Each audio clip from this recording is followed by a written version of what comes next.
अवेक्षेऽहं य एतेऽत्र समागताः धार्तराष्ट्रस्य दुर्बुद्धेः युद्धे प्रियचिकीर्षवः।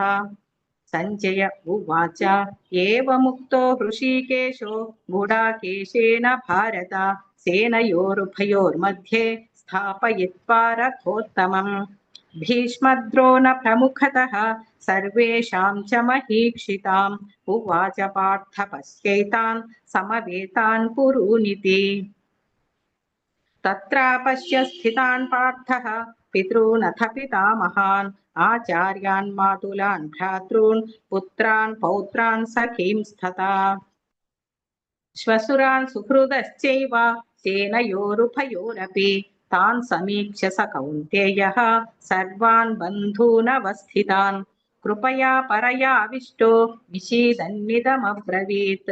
अर्जुन उवाच दृष्ट्वेमं स्वजनं कृष्ण युयुत्सुं समुपस्थितम् सीदन्ति मम गात्राणि मुखं च परिशुष्यति वेपथुच्च शरीरे मे रोमहर्षश्च जायते गाण्डीवं स्रंसते हस्तात् त्वच्चैव परिदह्यते न च शक्नोमवस्थातुं भ्रमतीव च मे मनः निमित्तानि च पश्यामि विपरीतानि केशव न च श्रेयोनुपश्यामि हत्वा स्वजनमाहवे न काङ्क्षे विजयं कृष्ण न च राज्यं सुखानि च किं नो राज्येन गोविन्द किं भोगैर्जीवितेन वा येषामर्थे काङ्क्षितं नो राज्यं भोगाः सुखानि च तैमेव स्थिता युद्धे प्राणां त्यक्त्वा धनानि च आचार्याः पितरः पुत्राः तथैव च पितामहाः मातुलाः स्वसुराः पौत्राः श्यालाः सम्बन्धिनस्तथा एतान्न हन्तुमिच्छामि घतोऽपि मधुसूदन अपि त्रैलोक्यराज्यस्य हेतो किं नु मही कृते निहत्य धार्तराष्ट्रान्नः का प्रीतिः स्यात् जनार्दन पापमेवाश्रयेदस्मान् हत्वैतानाततायिनः तस्मान्नार्ह वयं हन्तुं धार्तराष्ट्रान् सबान्धवान् स्वजनं हि कथं हत्वा सुखिनः स्याम माधव यद्यप्येतेन पश्यन्ति लोभोपहत चेतसः कुलक्षयकृतं दोषं मित्रद्रोहे च पातकम् कथं न ज्ञेयमस्माभिः पापादस्मान्निवर्तितुं कुलक्षयकृतं दोषं प्रपश्यद्भिर्जनार्दन कुलक्षये प्रणश्यन्ति कुलधर्माः सनातनाः धर्मे नष्टे कुलं कृष्णम् अधर्मोऽभिभवत्युत अधर्माभिभवात् कृष्ण प्रदुष्यन्ति कुलस्त्रियः स्त्रीषु दुष्टासु वार्ष्णेया जायते वर्णसङ्करः संकरो नरकायैव कुलज्ञानां कुलस्य च पतन्ति पितरो ह्येषां लुप्तपिण्डोदकक्रियाः दोषैरेतैः कुलज्ञानां वर्णसङ्करकारकैः उत्साद्यन्ते जातिधर्माः कुलधर्माश्च शाश्वताः उत्सन्नकुलधर्माणां मनुष्याणां जनार्दन नरके नियतं वासो भवतीत्यनुशुश्रुमा अहो बत महत्पापं कर्तुं व्यवसिता वयम् यद्राज्यसुखलोभेन हन्तुं स्वजनमुद्यताः यदि मामप्रतीकारम् अशस्त्रं शस्त्रपाणयः धार्तराष्ट्रारणे हन्युः तन्मे क्षेमतरं भवेत्। सञ्जय उवाच एवमुक्त्वार्जुनः सङ्ख्ये रथोपस्थ उपाविशत् विसृज्य शशरं चापं शोकसंविघ्नमानसः। ॐ तत्सदिति श्रीमद्भगवद्गीतासु उपनिषत्सु ब्रह्मविद्यायां योगशास्त्रे श्रीकृष्णार्जुनसंवादे अर्जुनविषादयोगो नाम प्रथमोऽध्यायः। हरे हरे कृष्ण हरे हरे कृष्ण कृष्ण हरे कृष्ण कृष्ण कृष्ण कृष्ण हरे हरे कृष्ण हरे हरे राम राम हरे हरे राम राम राम हरे राम कृष्ण हरे हरे हरे कृष्ण हरे कृष्ण कृष्ण कृष्ण हरे हरे हरे कृष्ण कृष्ण कृष्ण हरे कृष्ण कृष्ण कृष्ण हरे हरे कृष्ण राम हरे हरे राम राम राम राम राम राम हरे हरे हरे हरे राम राम हरे राम हरे हरे राम राम हरे राम हरे राम हरे हरे कृष्ण हरे हरे हरे राम हरे हरे राम राम हरे राम राम राम राम हरे राम।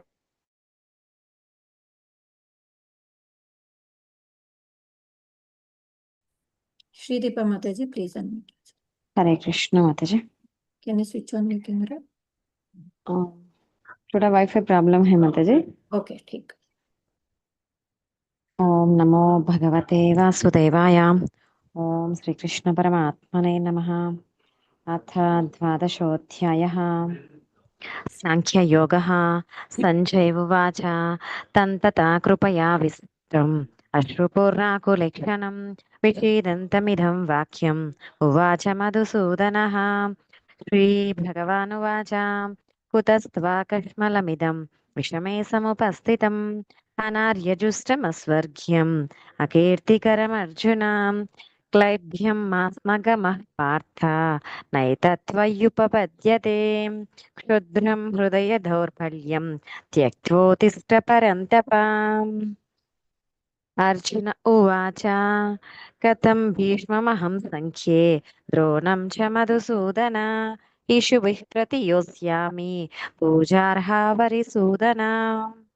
गुरुर्न हत्वा हि महानुभावान् श्रेयो भोक्तुं भैक्षमपीह लोके हत्वार्थकामान् स्वगुरूनिहैव भुञ्जीय भोगान् रुधिरप्रदिग्धान् न चैदत्विद्मत्कतरन्नो गरीयो यद्वा जयेमा यदि वा नो जयेयुः यानेव हत्वा न जिजीविषामः ते स्थिताः प्रमुखे धार्तराष्ट्राः कार्पण्यदोषोपहत स्वभावः पृच्छामि त्वां धर्मसम्मूढचेताः यच्छ्रेयस्यान्निश्चितं ब्रूहि तन्मे शिष्यस्तेऽहं शाधि मां त्वां प्रपन्नम् न हि प्रपश्यामि ममापनुद्यात् यच्छोकमुच्छोषणमिन्द्रियाणाम् अवाप्य भूमा वसपत्नमृद्धम् राज्यं सुराणामपि चाधिपत्यम्।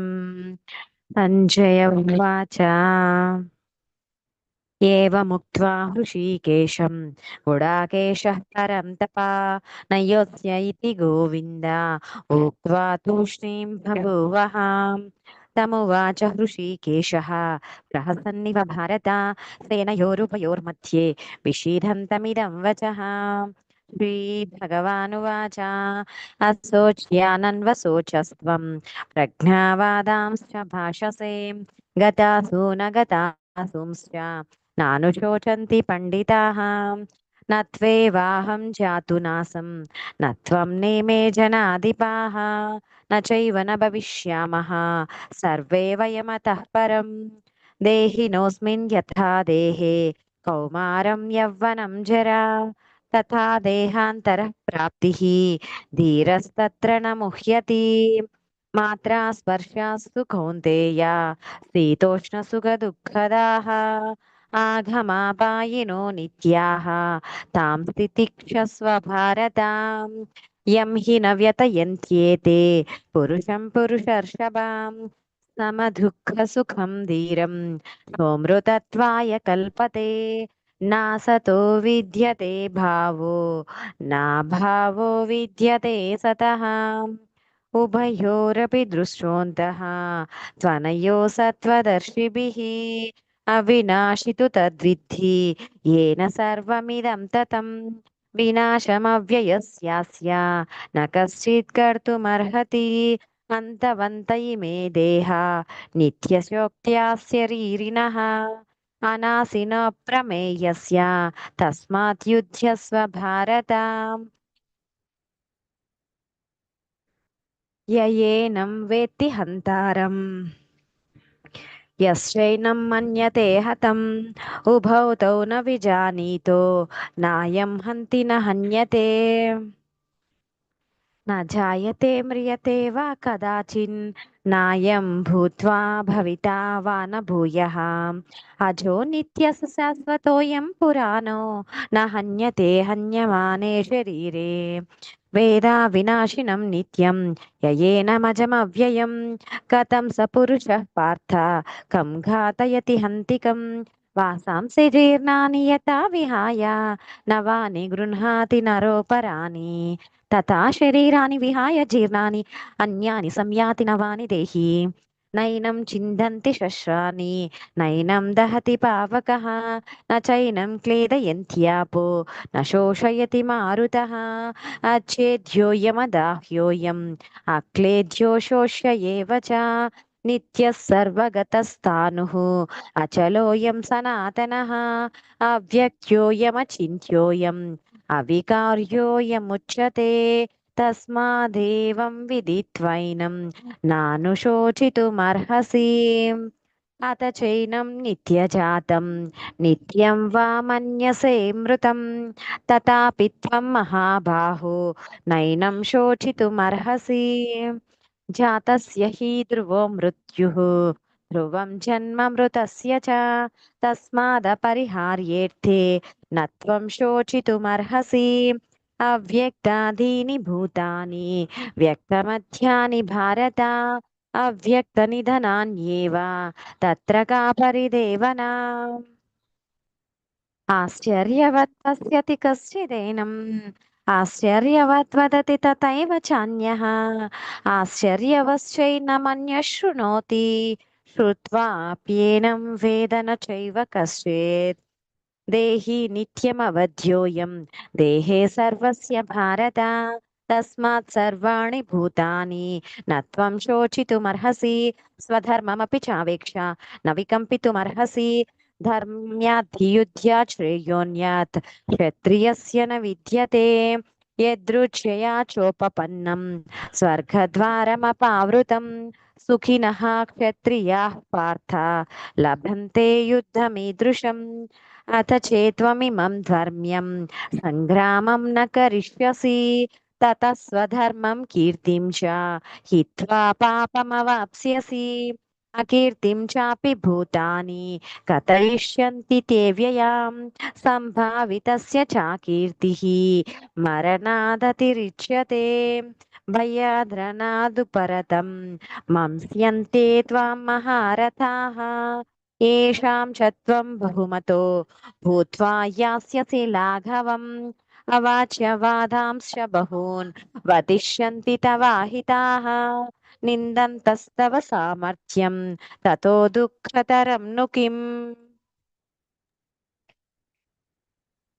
हतो वा प्राप्स्यसे स्वर्गं जित्वा वा मोक्षसे महीं तस्मादुत्तिष्ठ कौन्तेय युद्धाय कृतनिश्चयः सुखदुःखे समे कृत्वा लाभालाभौ जया जयौ ततो युद्धाय युज्यस्व नैवं पापमवाप्स्यसि एषा ते विहिता साङ्ख्ये बुद्धिर्योगे त्विमां शृणु बुद्ध्या युक्तो यया पार्थां कर्मबन्धं प्रहास्यसि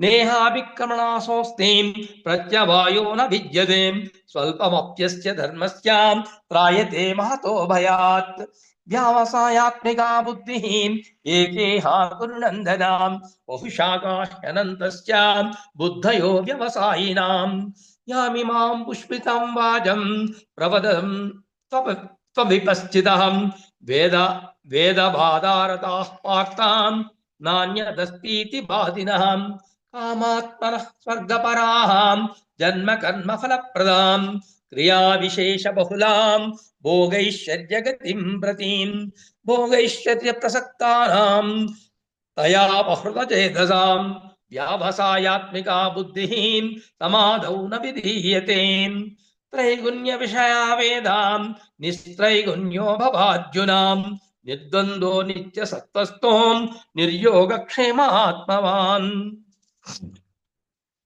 यावानर्थमुदपाने सर्वतः संप्लुतोदगे तावान् सर्वेषु वेदेषु ब्राह्मणस्य विजानताम् कर्मण्येवाधिकारस्ते मा फलेषु कदाचन मा कर्मफलहेतुर्भूः मा ते सङ्गोऽस्तकर्मणि योगस्थः कुरु कर्माणि सङ्गं त्यक्त्वा धनञ्जय सिद्ध्या सिद्ध्यो समो भूत्वा समत्वं योग उच्यते दूरेण ह्यावरं कर्म बुद्धियोगा धनञ्जयां बुद्धौ शरणमन्विच्चां कृपणाः फलहेतवः बुद्धियुक्तो जहातीह उभे सुकृत दुष्कृते तस्माद् योगाय युज्यस्वाम योगः कर्मसु कौशलम् कर्मजं बुद्धियुक्ता फलं त्यक्त्वा मनीषिणः जन्मबन्ध विनिर्मुक्तां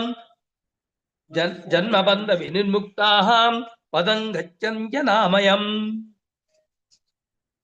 यदा ते मोहकलिलं बुद्धिर्यति तरिष्यति तदा गन्तासि निर्वेदं श्रोतव्यस्य श्रुतस्य च श्रुतिविप्रातिपन्नादेन यदा स्थास्यति निश्चलां समाधावचला बुद्धिः तदा योगमवाप्स्यसि अर्जुन उवाच स्थितप्रज्ञस्य कामाशा समाधिस्तस्य केशवाम् स्थितधीः किं प्रभाषेतां किमासीत व्रजेत किम् श्रीभगवानुवाच प्रजाः तेदा कामान् सर्वान् पार्थमनोगतान् आत्मन्येवात्मना तुष्टः स्थितप्रज्ञस्तदोच्यते दुःखेष्वनुदिग्धमनाः सुखेषु विगतस्पृहः वीतरागभयक्रोधः ततधीर्मुनिरुच्यते यः सर्वत्रानविस्नेहः तत्तत्राप्यशुभाशुभम् नाभिनन्दति न द्वेष्टिं तस्य प्रज्ञा प्रतिष्ठिताम् यदा संहरते चायं कूर्मोऽङ्गनीव सर्वशः इन्द्रियाणीन्द्रियार्थेभ्यः तस्य प्रज्ञा प्रतिष्ठितां विषया विनिवर्तन्ते निराहारस्य देहिनः रसवर्जं रसोऽप्यस्यां परं दृष्ट्वा निवर्तते यततो ह्यापि कौन्तेय पुरुषस्य विपस्थितः इन्द्रियाणि प्रमाथीनि हरन्ति प्रसवं मनः तानि सर्वाणि संयम्य युक्त आसीत मत्परः वशे हि यस्येन्द्रियाणि तस्य प्रज्ञा प्रतिष्ठिता ध्यायतो विषयान् पुंसः संगस्तेषु वजायते संगः संजायते कामः कामात् क्रोधो विजायते क्रोधोद्भवति सम्मोहः सम्मोहात् स्मृतिविभ्रमः स्मृतिभ्रंशात् बुद्धिनाशो बुद्धिनाशात् प्रणश्यति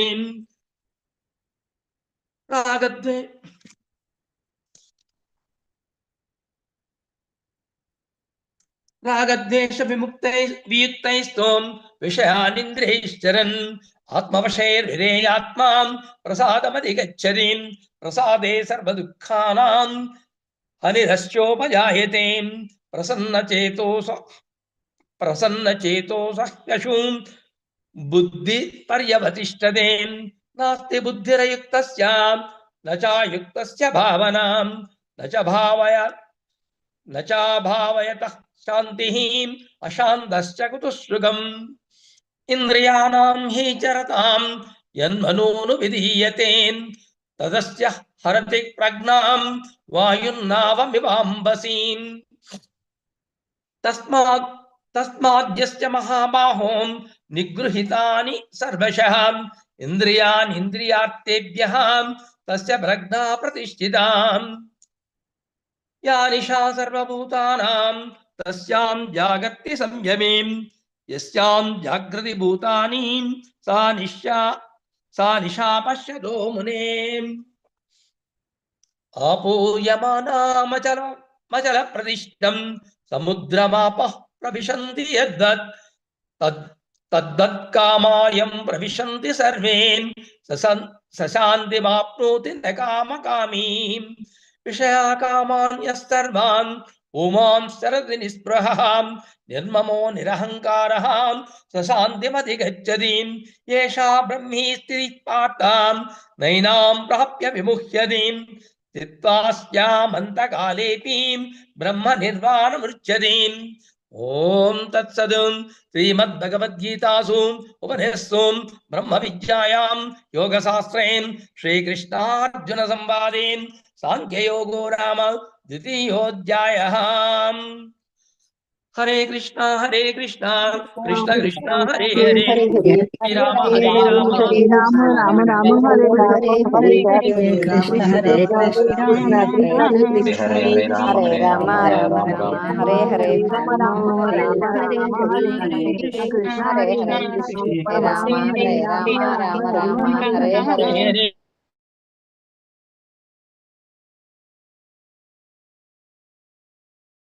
गायत्री माता जी प्लीज अनम्यूट योरसेल्फ।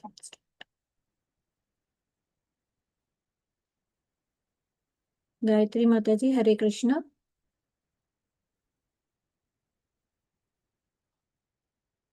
हरे कृष्ण गायत्री माता जी।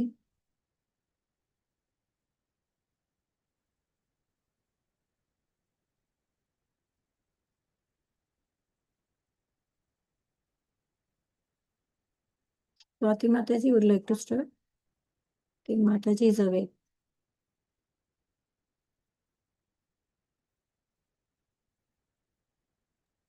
Swati Mataji, unmuted. yeah. हाँ, yes, Gayatri Mataji. Please start, Gayatri Mataji.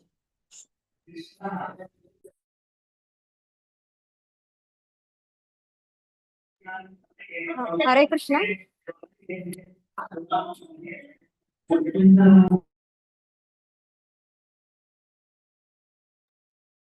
Gayatri Mataji, please start.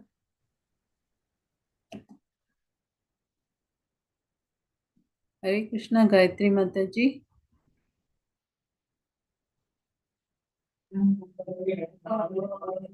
Please start, Mataji.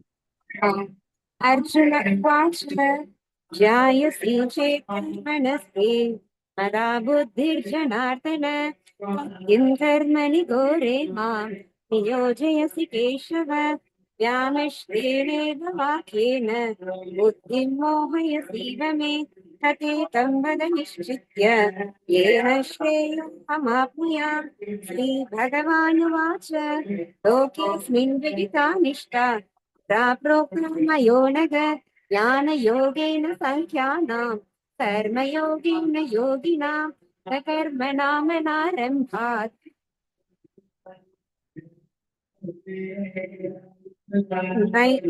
न कर्मणामनारम्भात् नैष्कर्म्यं पुरुषो श्रुति न च संन्यसनादेव सिद्धिं समधिगच्छति।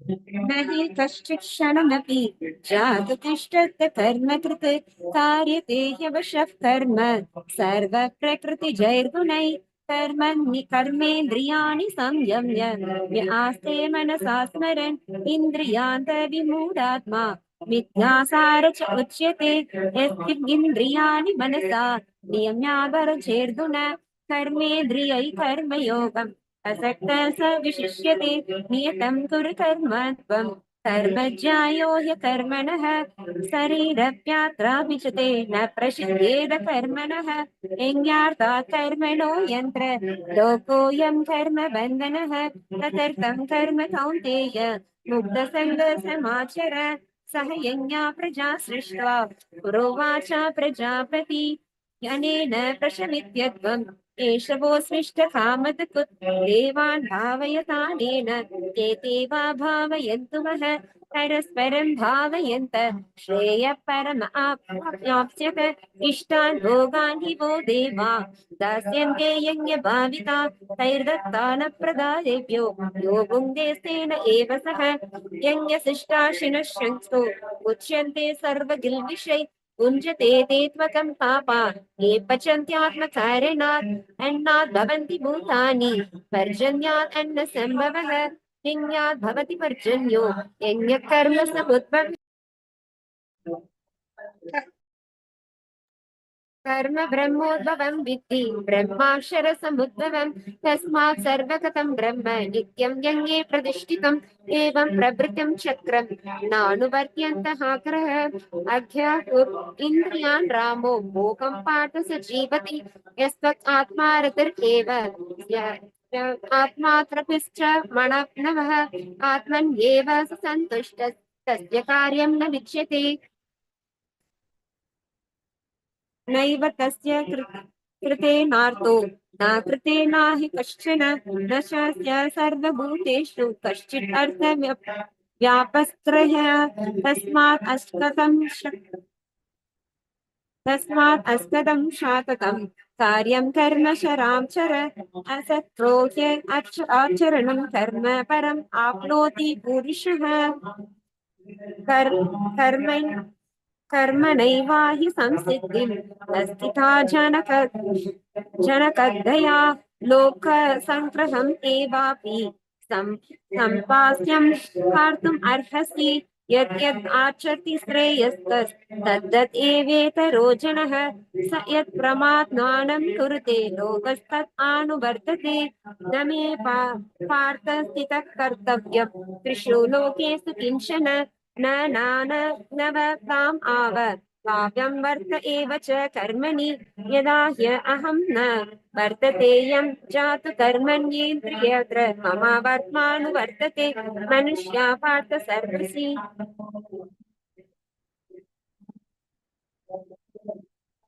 उत्सर्देयुरिमे लोका न कुर्यं कर्म सेदहम् संकर्ष्य च कर्तव्यम् उपाहन्यम् इमा प्रजा संकात् कर्मण्य अविदोऽस्मि यथा कुर्वन्ति भारत कुर्यद् विद्वस्म तथा चिक्षुर्लोकसङ्ग्रहम् न बुद्धिभेदं जयानन्ते अज्ञानं कर्म सङ्गणम् जोत्सायते सर्वकर्माणि विद्वायुक्ता समाचरन् प्रकृते क्रियमाणानि गुणैः कर्माणि सर्वशः अहंकार विमूढात्मा कर्ताहम् इति मन्यते तत्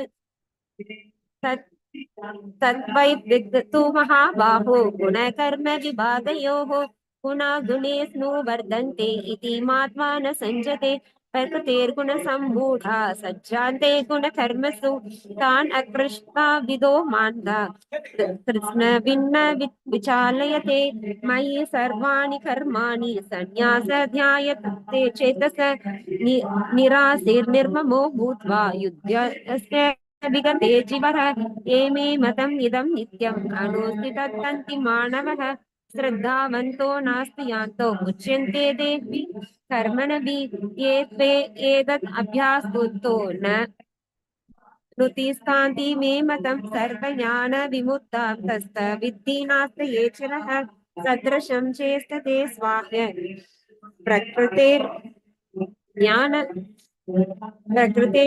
न वापपि प्रकृतिं यान्ति भूतानि निग्रहा किं करिष्यति इन्द्रियासे इन्द्रियाश्रेते रागद्वेषो व्यवसायितौ तयो न वशम् अगाचेत् तौ अस्य परिपान्तितौ श्रेयान् स्वधर्मो विगानुन् पराधर्मा स्वनाश्चत स्वधर्मे निदानं श्रेय परो धर्मो भयो वयः अर्जुन उवाच अथ केन प्रयोक्तोऽयम्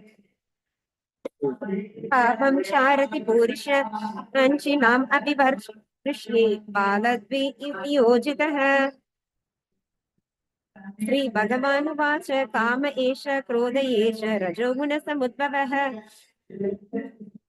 महासनो महापापा विद्ये एनं वैरिणम् धूमेन प्रत्यते वाग्निर्यथादासो मलेन च यतो लवेन वर्तो गर्भास्तथा तेन तम् आवृतं ज्ञानम् एतेन ज्ञानो नीनो नित्यवैरण्य कामरूपेण कौन्तेय दुष्पूरेण नलेन च इन्द्रियाणि मनोबुद्धिरस्याधिष्ठन् उच्यते एतैर्विमोह्यते चेत् ज्ञानं याम् आवृतदेहिनं तस्मात् त्वम् इन्द्रियाण्यादौ यं याया भरतर्षभ पापं न प्रजाहीय येन ज्ञान विज्ञाननाशनम् इन्द्रियान् प्राहुरिन्द्रियेन्मया परं मनसस्तु परा बुद्धिर्यो बुद्धे परतस्तुत एवं बुद्धये परं बुद्ध्वा संस्थितं त्वाम् अनहमात्मन जाहि स्थातुं मना बाहो कामरूपं दुःखर्षणम् श्रीमद्भगवद्गीतास्तु उपनिषत्सु योगशास्त्रे कृष्णार्जुन संवादे कर्मयोगो नाम तृतीयोऽध्यायः।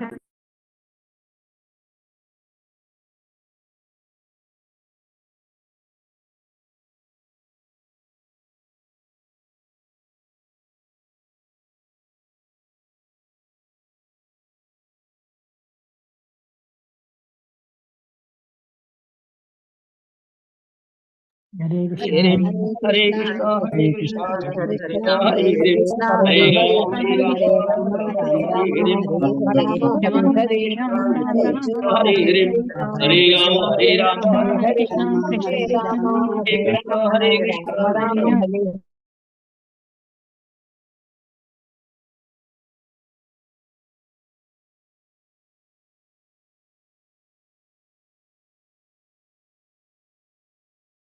In chapter 4, Chapter Yashoda Mataji. Yashoda Mataji, please start. ఓం శ్రీ పరమాత్మనే నమః. అత చతుర్థోధ్యాయః జ్ఞానకర్మ సన్యాసయోగః.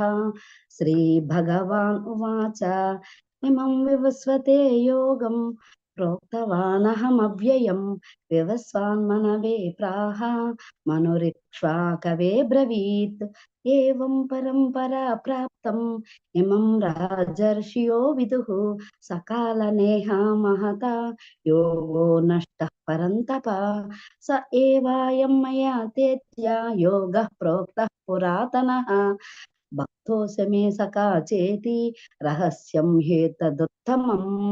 అర్జున ఉవాచ అపరం భవతో జన్మ పరం జన్మ వివస్వతః కథమేతద్విజానీయాం త్వమాదౌ ప్రోక్తవానితి.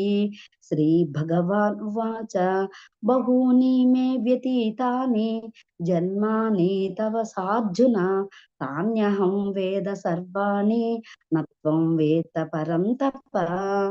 అజోపి సన్నవ్యయాత్మా భూతానామీశ్వరోపి సన్ ప్రకృతం స్వామి దిష్టాయ సంభవామాత్మ మాయయా. యథా యథా హి ధర్మస్య గ్లానిర్భవతి భారత అభ్యుత్థానమధర్మస్య తదాత్మానం సృజామ్యహం.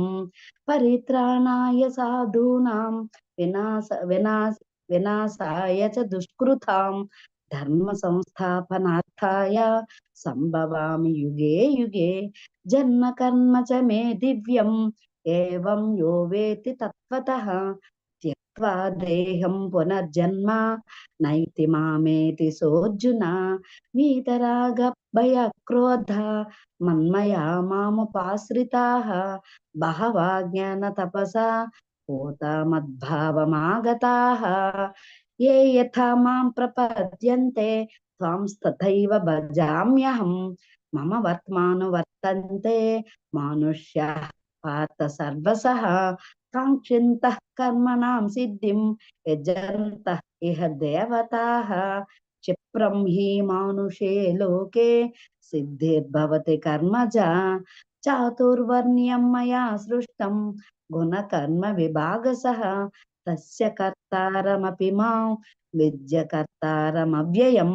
న మాం కర్మాణి లింపంతి న మే కర్మ ఫలే స్పృహ. ఇతి మాం యోభిజానాతి కర్మభిర్న్యాన విద్యతే. ఏవం జ్ఞాత్వా కృతం కర్మ పూర్వైరపి ముముక్షభిః కురు కర్మైవ తస్మాత్ త్వం పూర్వతరం కృతం. కిం కర్మ కిమి కర్మేతి కవయోప్యత్ర మోహితాః. తత్తే కర్మ ప్రవక్ష్యామి యజ్ఞాత్వా మోక్షసే శుభాత్. కర్మణో హ్యపి బోద్ధవ్యం చ వికర్మణః. అకర్మణం చ బోద్ధవ్యం గహనా కర్మణో గతిః. కర్మణ్యకర్మయః పశ్యేత్ అకర్మణి చ కర్మయః. స బుద్ధిమాన్ మనుష్యేషు సయుక్తః కృత్స్న కర్మ కృత్. యస్య సర్వే సమారంభాః కామ సంకల్పవర్జితాః జ్ఞానాగ్నిదగ్ధ కర్మాణాం తమాహుః పండితం బుధాః. త్యక్త్వా కర్మఫల సంగం నిత్యతృప్తో నిరాశ్రయః. కర్మణ్యాభివృత్తోపి నైవ కించత్ కరోతి సః. నిరాశీర్య చితాత్మా త్యక్త్వా సర్వ పరిగ్రహః శారీరం కేవలం కర్మ కుర్వన్నాప్నోతి కిల్బిషం యాదృచ్ఛ లాభ సంతుష్టో ద్వంద్వాతీతో విముత్సరః సమః సిద్ధవా సిద్ధౌ చ కృత్వాపి న నిబధ్యతే గత సంగస్య ముక్తస్య జ్ఞానావస్థిత చేతసః యజ్ఞయాచరతః కర్మ సమగ్రం ప్రవీలయతే బ్రహ్మార్పణం బ్రహ్మ హవిః బ్రహ్మాగ్నం బ్రాహ్మణాహుతం బ్రహ్మైవ తేన గంతవ్యం బ్రహ్మ కర్మ సమాధినా దైవమేవాపరే యజ్ఞం యోగినః పర్యుపాసతే బ్రహ్మాగ్నౌ అపరే యజ్ఞం యజ్ఞేనైవోపజుహ్వతి సో శ్రోత్రాదీనింద్రియానన్యే సంయమాగ్నిషు జుహ్వతి శబ్దాతీన్ విషయానన్యా ఇంద్రియాగ్నిషు జుహ్వతి సర్వాణింద్రియా కర్మాణి ప్రేణ కర్మాణి చాపరే ఆత్మ సంయమ యోగాగ్నౌ జుహ్వతి జ్ఞాన దీపితే ద్రవ్య యజ్ఞాస్తపో యజ్ఞ యోగ యజ్ఞాస్తతాపరే సాధ్వయజ్ఞాన యజ్ఞాచ్చ యతయః సంసితా వ్రతాః అపానే జుహ్వతి ప్రాణం ప్రాణాపానం తథా పరే ప్రాణపానాగతి ధృత్వా ప్రాణయామ పరాయణాః అపరే నియతాహారాః ప్రాణాన్ ప్రాణేషు జుహ్వతి సర్వోప్యేత యజ్ఞవిదో యజ్ఞక్షపిత కల్మషాః యజ్ఞాశిష్టామృతో భుజో యాంతి బ్రహ్మ సనాతనం నాయం లోకాస్త్వయజ్ఞస్య కుతోన్యః కురు సత్తమా ఏవం బహువిధా యజ్ఞ వితతా బ్రాహ్మణో ముఖే కర్మ జ్ఞాన్ విద్దితాన్ సర్వాన్ ఏవం జ్ఞాత్వా విముక్ష్యసే శ్రేయాన్ ద్రవ్యమయాద్యాత్ యజ్ఞాత్ జ్ఞాన యజ్ఞః పరంతప సర్వం కర్మాఖిలం పార్థ జ్ఞానే పరిసమాప్యతే తద్విద్ధి ప్రణిపాతేన పరిప్రశ్నేన సేవయా ఉపదేక్షంతి తే జ్ఞానం జ్ఞానినా తత్వదర్శినః యజ్ఞాత్వా నా పునర్మోహం ఏవం యాస్యసి పాండవ యానభూతాన్యే శేషానా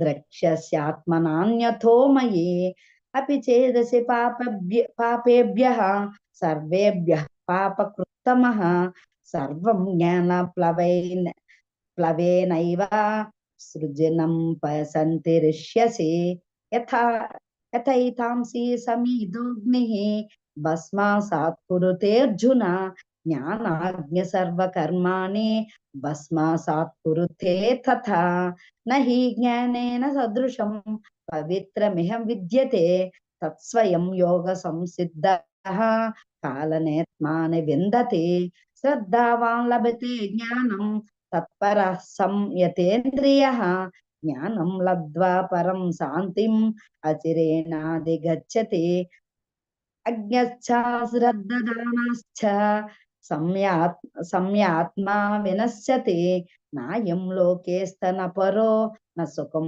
సంశయాత్మనః యోగ సన్యాస్త కర్మాణం జ్ఞాన చించన్న సంశయం ఆత్మవంతం న కర్మాణి నిబధ్నంతి ధనంజయ తస్మాదజ్ఞానం సంభూతం కృతస్థం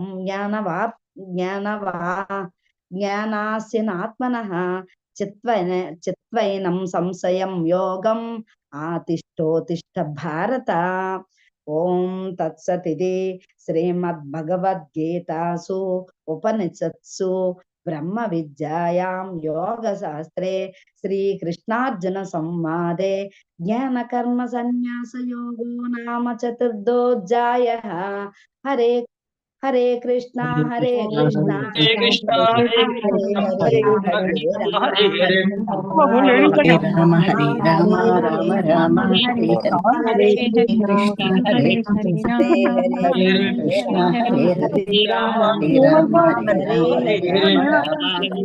హరే కృష్ణ హరే కృష్ణ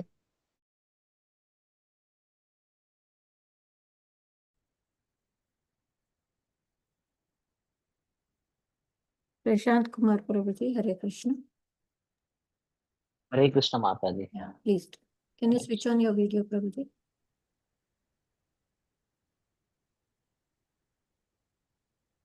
Yes.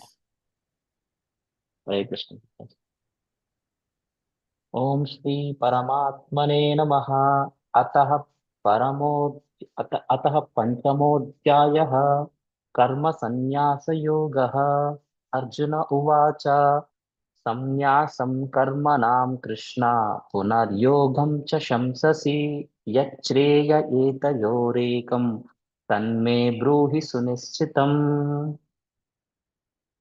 श्रीभगवानुवाच संन्यासं कर्मयोगश्च निःश्रेयसकरावुभौ तयोस्तु कर्मसन्न्यासात् कर्मयोगो विशिष्यते. ध्येयः स नित्यसंन्यासी यो न द्वेष्टि न काङ्क्षति निर्द्वन्द्वो हि महाबाहो सुखं बन्धात् प्रमुच्यते. साङ्ख्ययोगौ पृथक् बालाः प्रवदन्ति न पण्डिताः एकमप्यास्थितः सम्याग् उभयोर्विन्दते फलम्. यत् साङ्ख्यैः प्राप्यते स्थानं तद्योगैरपि गम्यते एकं साङ्ख्यं च योगं च यः पश्यति स पश्यति. संन्यासस्तु महाबाहो दुःखमाप्तु मयो गतः योगयुक्तो मुनिर्ब्रह्मा न चिरेणाधिगच्छति.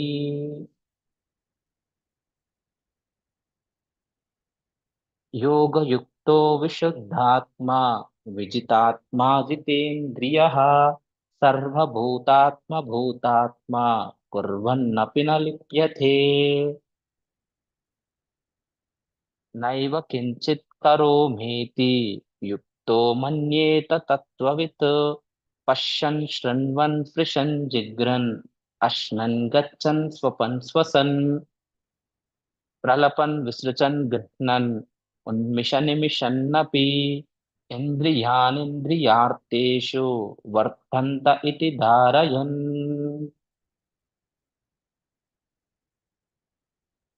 ब्रह्मण्यादाय कर्माणि सङ्गं त्यक्त्वा करोति यः लिप्यते न स पापेन पद्मपत्रमिवाम्बसा. कायेन मनसा बुद्ध्या केवलैरिन्द्रियैरपि योगिनः कर्म कुर्वन्ति सङ्गं त्यक्त्वात्मशुद्धये. युक्तः कर्मफलं त्यक्त्वा शान्तिमाप्नोति नैष्ठिकीम् अयुक्तः कामकारेण फले सक्तो निबध्यते.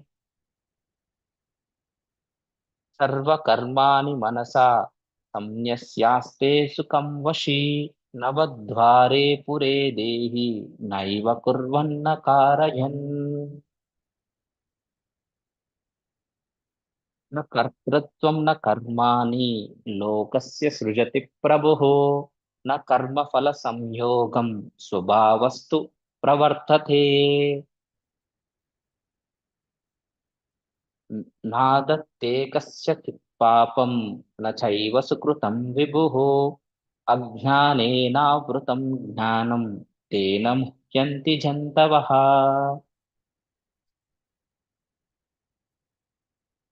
ज्ञानेन तु तदज्ञानं येषां नाशितमात्मनः तेषामादित्यवज्ञानं प्रकाशयति तत्परम्. तद्बुद्ध्यस्तदात्मानं तन्निष्ठास्तत्परायणाः गच्छन्त्य पुनरावृत्तिं ज्ञाननिर्धूतकल्मषाः. विद्याविनयसम्पन्ने ब्राह्मणो गविहस्तिनि शुनि चैव स्वपाके च पण्डिताः समदर्शिनः. इहैव तेऽर्जितः सर्गो येषां साम्ये स्थितं मनः निर्दोषं हि समं ब्रह्म तस्मात् ब्रह्मणि ते स्थिताः न प्रहृष्येत् प्रियं प्राप्य नोद्विजेत् प्राप्य चाप्रियम् स्थिरबुद्धिरसम्मूढो ब्रह्मविद् ब्रह्मणि स्थितः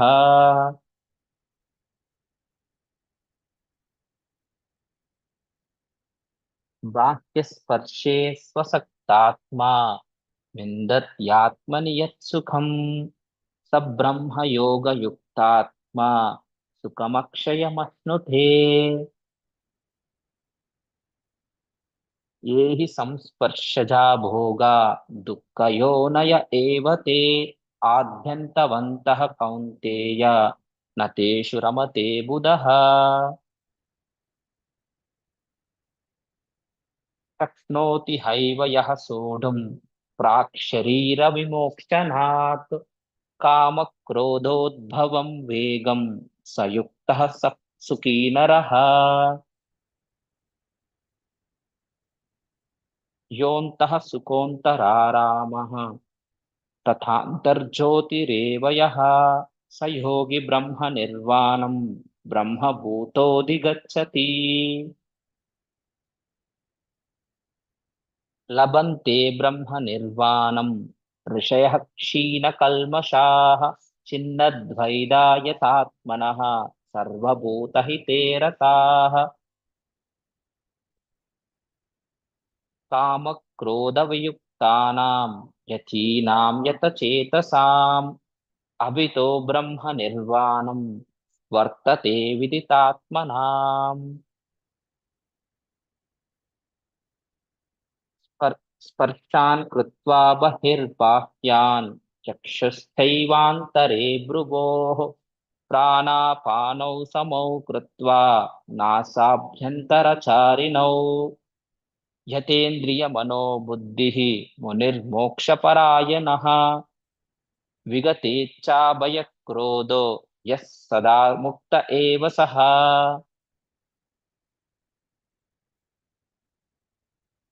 भोक्तारं यज्ञतपसां सर्वलोकमहेश्वरम् सुहृदं सर्वभूतानां ज्ञात्वा मां शान्तिमृच्छति श्रीमहाभारते शतसहस्रां संहितायां वयासिक्यां भीष्मपर्वाणि श्रीमद्भागवतादि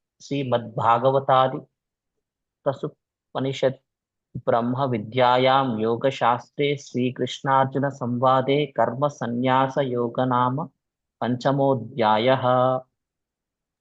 हरे कृष्ण हरे कृष्ण हरे कृष्ण कृष्ण कृष्ण हरे राम हरे राम हरे राम राम राम हरे हरे कृष्ण हरे कृष्ण हरे हरे राम हरे राम राम हरे राम हरे राम राम राम हरे हरे हरे कृष्ण कृष्ण कृष्ण हरे हरे राम।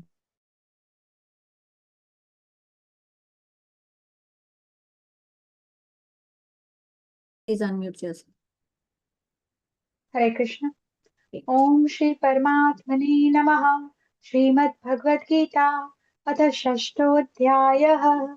अनाश्रितः कर्मफलं कार्यकर्म करेति यः स सन्न्यासी च योगी च न निरग्निर्चाक्रियः। यं सन्न्यासमिति प्राहुर्योगन्तं विद्धि पाण्डव। न न ह्यसन्न्यस्य संकल्पो योगी भवति कश्चन। आरुरुक्षो मुने योगं कर्म कारणमुच्यते। योगारूढस्य तस्यैव शमः कारणमुच्यते। यदा हीनेन्द्रियार्थेषु न कर्मस्वनुषज्यते सर्वसङ्कल्पसन्न्यासी योगारूढस्तदोच्यते। उदेरादात्मनात्मानं नात्मानं सदायते। आत्मैव यात्मनो बन्धुर् आत्मैव रिपुरात्मनः। बन्धुरात्मात्मनस्तस्य येनात्मैवात्मना जितः अनात्मनस्तु शत्रुत्वे वर्तेत्वात्मैव शत्रुवत जितात्मनः प्रशान्तस्य परमात्मा समहितः शीतोष्णसुखदुःखेषु तथा मानापमानयोः ज्ञानविज्ञानतृप्तात्मा कूटस्थो विजितेन्द्रियः युक्त इत्युच्यते योगी समलोष्टाश्वकाञ्चनः स्युहन्मित्रायुदासीन मध्यस्थ द्वेषबन्धुषु साधुष्वपि च पापेषु समबुद्धिर्विशिष्यते योगी युञ्जित सततम् आत्मानं रहसि स्थितः एकाकी यत चित्तात्मा निराशीरपरिग्रहः शुचौ देशे प्रतिष्ठाप्य स्थिरमासनमात्मनः नात्युच्छित्तन्नातिनीचं शैलाजीनकुशोत्तरम् तत्रैकाग्रमनः कृत्वा यत्तचित्तेन्द्रियक्रियः उपविश्यास्येने युज्यात् योगमात्मानविशुद्धये समङ्काय शिरो ग्रीवन् धारयन्नचलं स्थिरः समप्रेक्ष्य नासिकाग्रं नासिकाग्रं स्वं दिशाश्वन्नवलोकयन् प्रशान्तात्मान् ब्रह्मचारी व्रते स्थितः मनः संयम्य मच्चितो युक्त आसीत् मत्परः युञ्जनैव सदात्मानं योगी नियतमानसः शान्तिर्निर्वाण परमां मत्तसंस्थामधिगच्छति नात्यश्नस्तस्तु योगोऽस्ति न चैकान्तमनश्रतः न चाति स्वप्नशीलस्य जाग्रतो नैव चार्जुन युक्ताहार विहारस्य युक्तचेष्टस्य कर्मसु युक्तस्वप्नावबोधस्य योगो भवति दुःखः यदा विनियतं चित्तम् आत्मन्यैवावतिष्ठते निःस्पृहः सर्वकामेभ्यो युक्त इत्युच्यते तदा यथा दीपो निवातस्थो निङ्गते सोपमा स्मृता योगिनो यत चित्तस्य युञ्जतो योगमात्मनः यत्रोपरमते चित्तं निरुद्धं योगसेवया यत्र चैवात्मनात्मानं पश्यन्नात्मनि तुष्यति सुखमात्यनिकं यत्तद् बुद्धिग्राह्यमतीन्द्रियं वेति यत्र न चैवायं स्थितश्चलति तत्त्वतः यन्लब्ध्वा चापरं लाभं मन्यते नाधिकं ततः यस्मिन् स्थितो न दुःखेन गुरुणापि विचाल्यते तं विद्याद् दुःखसंयोग वियोगं योगसञ्जितं स निश्चयेन योक्तव्यो योगो निर्विणचेतसा संकल्पप्रभावान् कामान् त्यक्त्वा सर्वान् शेषतः मनः सैवेन्द्रियग्रामं विनियम्य समन्ततः शनैः-शनैरुपरमदे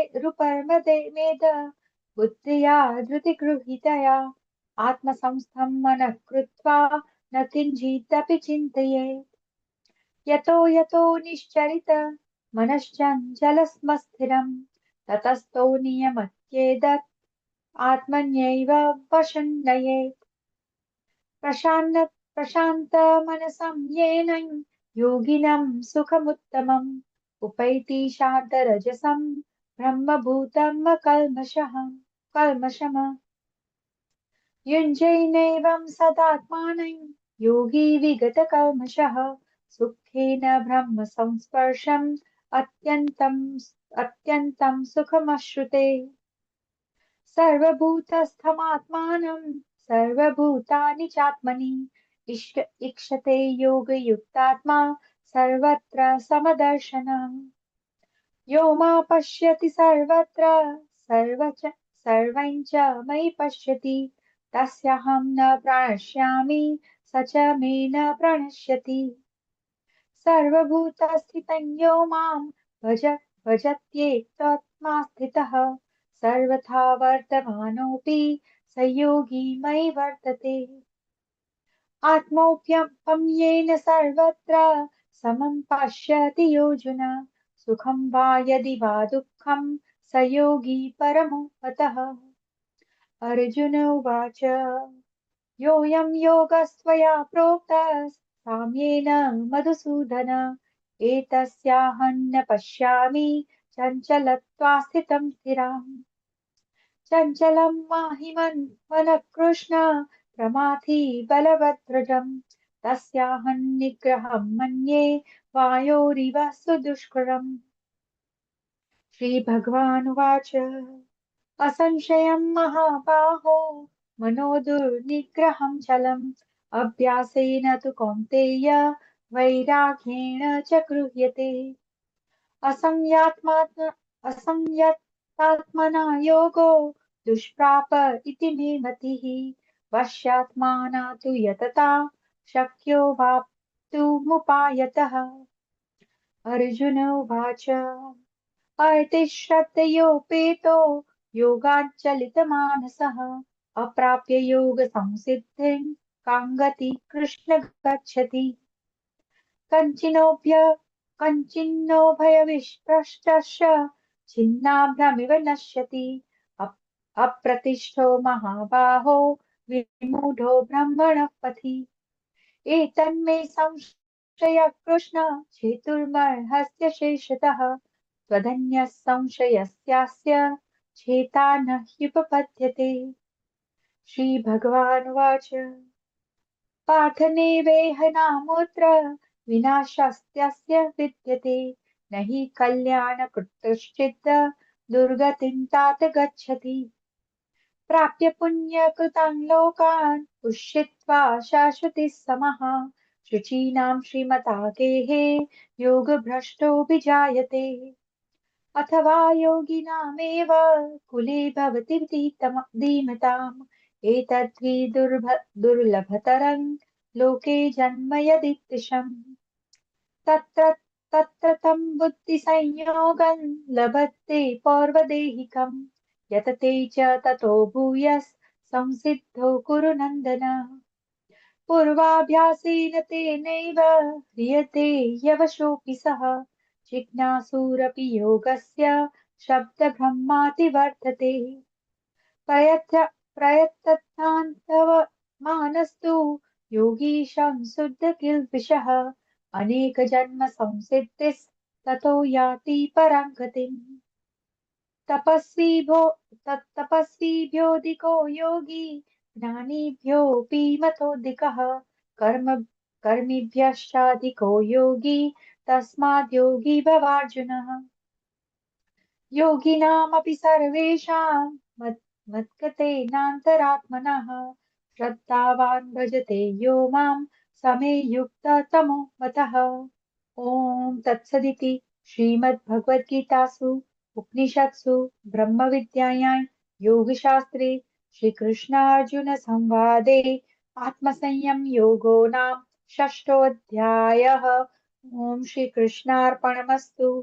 हरे कृष्णा कृष्णा कृष्णा हरे हरे हरे राम राम राम हरे हरे हरे कृष्णा हरे राम हरे राम राम राम हरे हरे हरे कृष्ण राम हरे कृष्ण राम राम हरे हरे हरे राम हरे हरे राम राम हरे राम कृष्णा हरे कृष्ण हरे हरे हरे हरे हरे हरे कृष्ण हरे राम हरे राम राम राम राम राम हरे हरे राम हरे राम राम।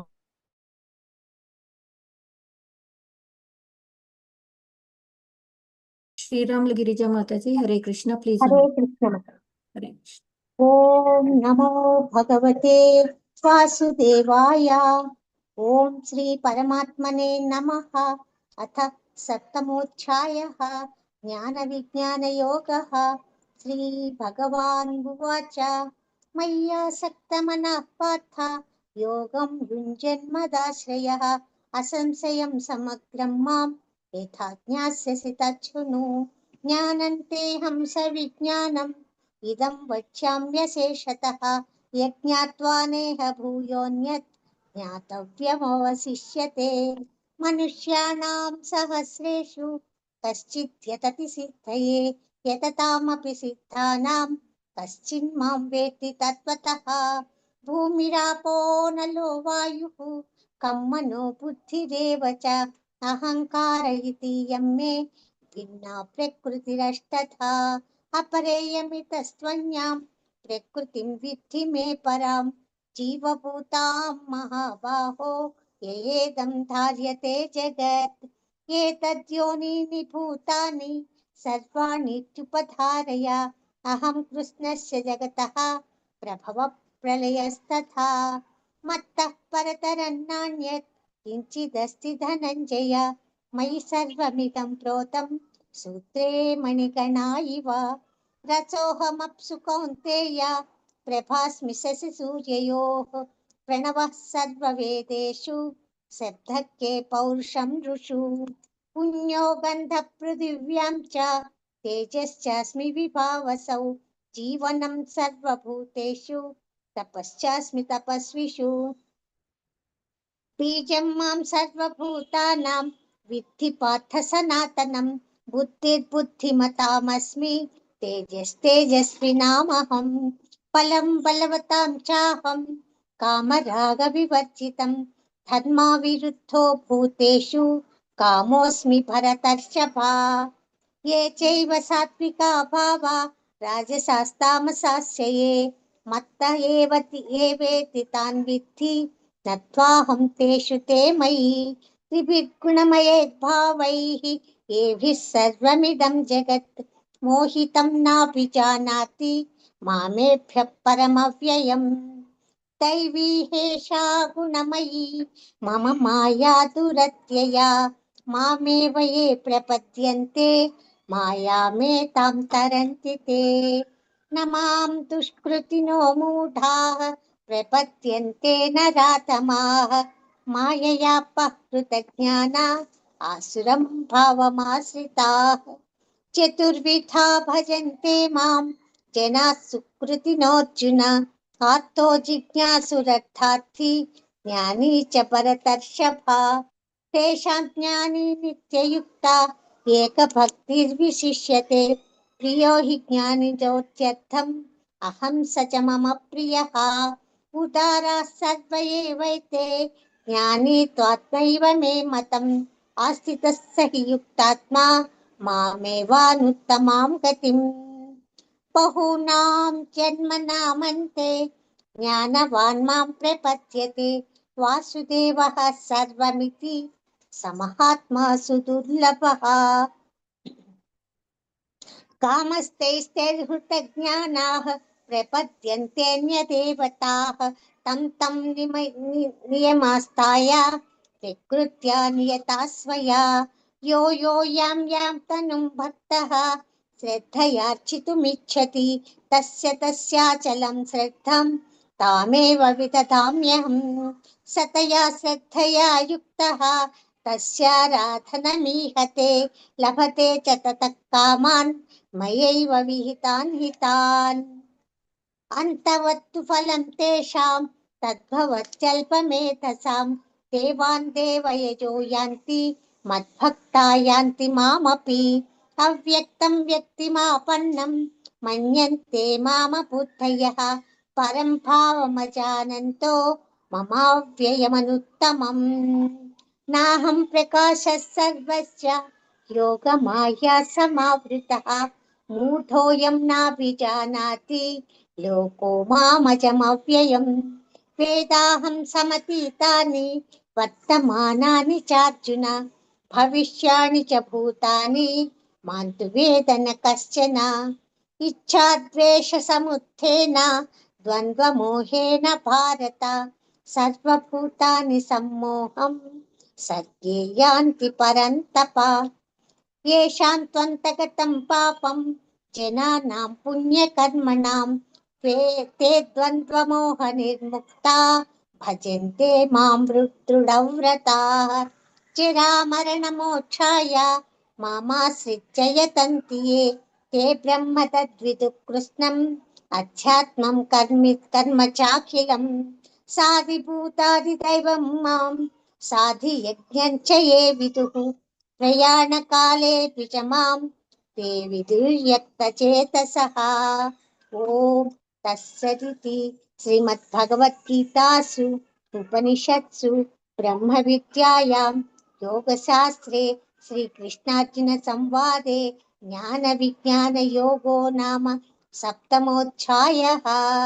हरे कृष्ण हरे हरे कृष्ण कृष्ण हरे कृष्ण हरे हरे हरे हरे हरे हरे कृष्ण हरे राम हरे राम राम राम हरे राम हरे राम हरे कृष्ण राम हरे हरे हरे हरे हरे हरे राम राम राम हरे हरे हरे कृष्ण राम हरे हरे राम हरे हरे हरे राम राम हरे राम राम राम हरे ओम हरे राम हरे राम हरे हरे कृष्ण राजेश्वरी रानी माताजी प्लीज अनम्यूट योरसेल्फ। ओम श्री परमात्मने नमः। अथ अष्टमोऽध्यायः अक्षर परब्रह्म योगः। अर्जुन उवाच किं तद्ब्रह्म किमध्यात्मं किं कर्म पुरुषोत्तम अधिभूतं च किं प्रोक्तम् अधिदैवं किमुच्यते अधियज्ञः कथं कोत्र देहेऽस्मिन् मधुसूदन प्रयाणकाले च कथं ज्ञेयोऽसि नियतात्मभिः। श्रीभगवानुवाच अक्षरं ब्रह्म परमं स्वभावोऽध्यात्ममुच्यते भूतभावोद्भवकरः विसर्गः कर्म संज्ञितः अधिभूतं क्षरो भावः पुरुषश्चादिदैवतम् अधियज्ञोऽहमेवात्र देहभृताम्बरः अन्तकाले च मामेव स्मरन् मुक्त्वा कलेवरं यः प्रयाति सा मद्भावं याति नास्त्यत्र संशयः यं यं वापि स्मरन् भावं त्यजत्यन्ते कलेवरं तं तमेवैति कौन्तेय सदा तद्भावभावितः तस्मात् सर्वेषु कालेषु मामनुस्मर युध्य च मयि अर्पितमनोबुद्धिः मामे वैश्यस्य संशयः अभ्यासयोगयुक्तेन चेतसा नान्यगामिना परमं पुरुषं दिव्यं याति पार्थानुचिन्तयन् कविं पुराणमनुशासितारम् अनोरणीयां समनस्मरेद्यः सर्वस्य धातारमचिन्त्य रूपम् आदित्यवर्णं तमसः परस्तात् प्रयाणकाले मनसाचलेन भक्त्या युक्तो योगबलेन चैव भ्रुवोर्मध्ये प्राणमावेश सम्यक् सतं परं पुरुषमुपैति दिव्यम् यदक्षरं वेदविदो वदन्ति विशन्ति यद्यतयो वीतरागाः यदिच्छन्तो ब्रह्मचर्यं चरन्ति तत्ते पदं संग्रहेण प्रवक्ष्ये सर्वद्वाराणि संयम्य मनोहृदि निरुध्य च मूर्ध्नाध्यायात्मनः प्राणम् आस्थितो योगधारणम् ओमित्येकाक्षरं ब्रह्मा व्याहरन् मामनुस्मरन् यः प्रयाति त्यजन् देहं स याति परमां गतिम् अनन्यचेतः सततं यो मां स्मरति नित्यशः तस्याहं सुलभः पार्थ नित्ययुक्तस्य योगिनः मामुपेत्य पुनर्जन्म दुःखालयमशाश्वतं नाप्नुवन्ति महात्मानः संसिद्धिं परमां गताः आब्रह्म भुवनाल्लोकाः पुनरावर्तिनो अर्जुन मामुपेत्य च कौन्तेय पुनर्जन्म न विद्यते सहस्रयुगपर्यन्तम् अहर्यद्ब्रह्मणो विदुः रात्रिं युगसहस्रान्तं ते होरात्रविदो जनाः व्यक्तयः सर्वा प्रभवन्त्यः रागमे रात्र्यागमे प्रलीयन्ते तत्रैव व्यक्तसंज्ञके भूतग्रामस्थ एवायं भूत्वा भूत्वा प्रलीयते रात्र्यागमे वशः पाद प्रभवत्यः रागमे परस्तस्मात्तु भावोऽन्यः अव्यक्तो व्यक्ता सनातनः यस्य सर्वेषु भूतेषु नश्यत्सु न विनश्यति अव्यक्तोऽक्षर इत्युक्तः तमाहुः परमां गतिं यं प्राप्य न निवर्तन्ते तद्धाम परमं मम पुरुषस्य परः पार्थ भक्त्या लभ्यस्त्वनन्यया यस्यान्तस्थानि भूतानि येन सर्वमिदं ततं यत्र काले त्वनावृत्तिमावृत्तिं चैव योगिनः प्रयातायान्ति तं प्रयाता यान्ति तं कालं वक्ष्यामि भरतर्षभः अग्निर्ज्योतिरः शुक्लः षण्मासा उत्तरायणं तत्र प्रयाता गच्छन्ति ब्रह्मविदो जनाः धूमो रात्रिस्तदा कृष्णः षण्मासा दक्षिणायनं तत्र चान्द्रमसं ज्योतिः योगी प्राप्य निवर्तते शुक्लकृष्णे गतिः ते जगतः शाश्वते मते एकया यत्यनावृत्तिम् अव्यया वर्तते पुनः नैते श्रुति पार्थ जानन् योगी मुह्यति कश्चन तस्मात् सर्वेषु कालेषु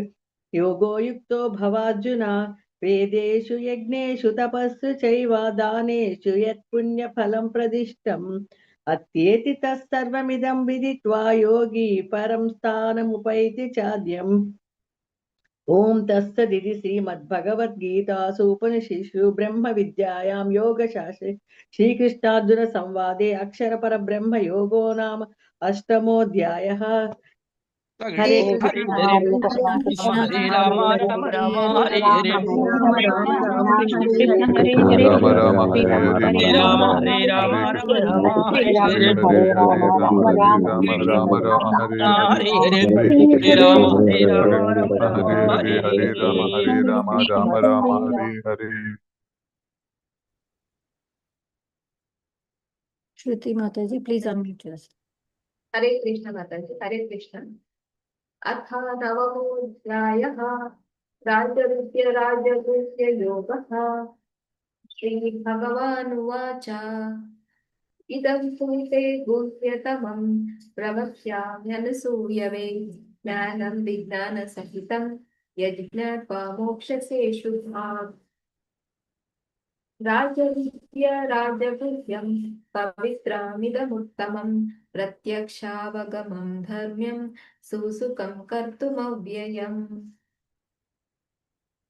अश्रद्धादानः पुरुषा धर्मस्य परन्तप अप्राप्य मां निवर्तन्ते मृत्युसंसारवर्त्मनि मया ततमिदं सर्वं जगदव्यक्तमूर्तिना मत्स्थानि सर्वभूतानि नाचाहं तेष्वस्थितः न च मत्स्थानि भूतानि पश्य मे योगमैश्वरम् भूतभृन्न च भूतस्थो ममात्मा भूतभावनः यथाकाशस्थितो नित्यं वायुः सर्वत्र गो महान् तथा सर्वाणि भूतानि मत्स्थानीत्युपधारय सर्वभूतानि कौन्तेय प्रकृतिं यान्ति मामिकां कल्पक्षये पुनस्तानि कल्पाधौ विसृजाम्यहम् प्रकृतिं त्वामवष्टभ्या विसृजामि पुनः पुनः भूतग्राममिदं कृत्स्न वशं प्रकृतेर्वशात् न च मां तानि कर्माणि निबध्नन्ति धनञ्जय दासीनवदासीनमसक्तं तेषु कर्मसु मया दक्षेण प्रकृतिः सूयते सचराचरं हेतुनादीन कौन्तेय जगद्विपरिवर्तते अवजानन्ति मा भूता मानुषीं तनुमाश्रितं परं भावमजानन्तो मम भूतमहेश्वरम् मोघशा मोघकर्माणो मोघज्ञानाविचेतसः राक्षसीमासुरीं चैव प्रकृतिं मोहिनीं श्रितः महात्मानस्तु मां पार्थ दैवीं प्रकृतिमाश्रितः भजन्त्यनन्यमनसो ज्ञात्वा भूतादिमव्ययम् सततं कीर्तयन्तो मां यतन्तश्च दृढव्रतः नमस्यन्तश्च मापक्ष्य नित्ययुक्त उपासते ज्ञानयज्ञेन चाप्यन्ये यजन्तो मामुपासते एकत्वेन पृथक्त्वेन बहुधा विश्वतो मुखम् अहं क्रतुरहं यज्ञः स्वादाहमहमौषधम् मन्त्रोऽहमहमेवाज्यमहमग्निरहं हुतम् पिताहमस्य जगतो माता धाता पितामहः वेद्यं पवित्रम् ओङ्कार सामयजुरेव च रतिर्बद्धा प्रभु साक्षी निवासः शरणं सुहृत् प्रभवः प्रलयः स्थानं निधानं निगमव्ययम् तपाम्यहमहं वर्षं विसृजामि च अमृतं चैव मृत्युश्च सदसृजाहमर्जुन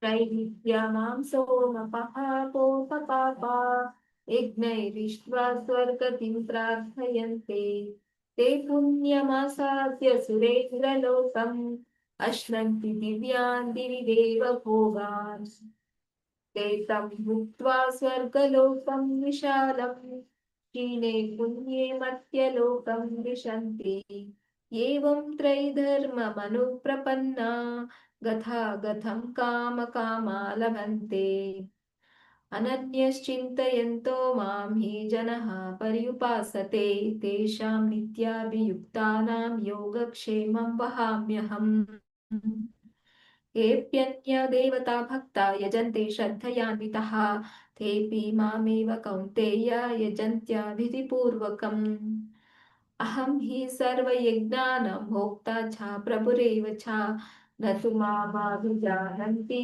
तत्त्वेनान्तस्य वन्दिते यान्ति देवव्रता देवान् पितॄन् यान्ति पितृव्रतः पितानि यान्ति भूतेज्य यान्ति मर्त्याजिनोऽपि माम् पत्रं पुष्पं फलं तोयं यो मे भक्त्या प्रयच्छति तदहं भक्त्या प्रकृतामश्नामि प्रयतात्मनः यत्करोषि यदश्नासि यज्जुहोषि ददासि यत्तपस्यसि कौन्तेय तत्कुरुष्व मदर्पणम् शुभाशुभाबलैरेवं मोक्षसे कर्मबन्धनै सन्न्यासयोगयुक्तात्मा विमुक्तो मामुपैष्यसि समोऽहं सर्वभूतेषु न मे द्वेषोऽस्ति न प्रियः ये भजन्ति तु मां भक्त्या मयि तेषु चाप्यहम् अपि चेत् सुदुराचारो भजते मामनन्यः साधुरेव समन्तव्यः सम्यग् व्यवसितो हि सः चित्रं भवति धर्मात्मा तत्त्वज्ञानीति निगच्छति कौन्तेय प्रतिजानीहि न मे भक्तः प्रणश्यति मां हि पार्थ व्यपाश्रित्य हेऽपि स्युपापयोनयः स्त्रियो वैश्यस्तथा शूद्रास्तेऽपि यान्ति परां गतिम् किं पुनर्ब्राह्मणः पुण्या भक्ता राजर्षयस्तथा अनित्यमसुखं लोकमिमं प्राप्य भजस्व माम् मन्मना भवमद्भक्तो मद्याजी मां नमस्कुरु मामे वैशसि मित्रैव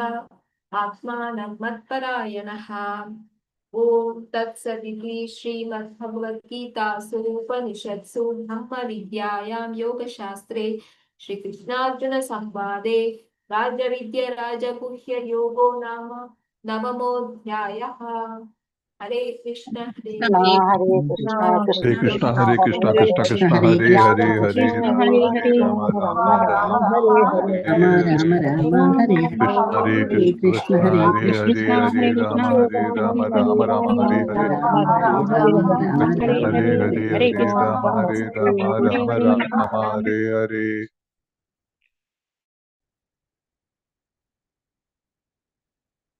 Please हरे start. कृष्ण माता जी। Yes, Mataji, please start. हरे कृष्ण। ओम श्री कृष्ण परमात्मने नमः। ओम नमो भगवते वासुदेवाय। अथ दशमोऽध्यायः विभूति योगः। श्री भगवानुवाच भूय एव महाबाहो शृणु मे परमं वचः यत्तेऽहं प्रीयमाणाय पश्यामि हितकामया न मे विदुसुरगणाः प्रभवं न महर्षयः अहमादिर्हि देवानां महर्षीणां च सर्वशः यो मामजमनादिं च वेत्ति लोकमहेश्वरम् असम्मूढसमर्थेषु सर्वपापै प्रमुच्यते बुद्धिर्ज्ञानमसम्मोहः क्षमा सत्यं दमा शमः सुखं दुःखं भावो भावो भवं च भयमेव च अहिंसा समदा तुष्टिः तपोदानं यशो यशः भवन्ति भावा भूतानां मत्त एव हृदिग्विदाः महर्षया सप्त पूर्वे चत्वारो मनवस्तदा मद्भावा मानसा जाता येषां लोक इमां प्रजाः एतां विभूतियोगं च मम यो वेति तत्त्वतः सोऽविगम्बेन योगेन युज्यते नात्र संशयः अहं सर्वस्य प्रभवो मत्त सर्वं प्रवर्तते इति मत्वा भजन्ते मां मुदा भावसमन्विताः मच्चित्ता मद्गता प्राण बोधयन्त परस्परं कथयन्तश्च मां नित्यं तुष्यन्ति च रमन्ति च तेषां सततयुक्तानां भजतां प्रीतिपूर्वकं ददामि बुद्धियोगं तं येन मामुपयान्ति ते तेषामेवानुकम्पार्थम् अहमज्ञानजं तमः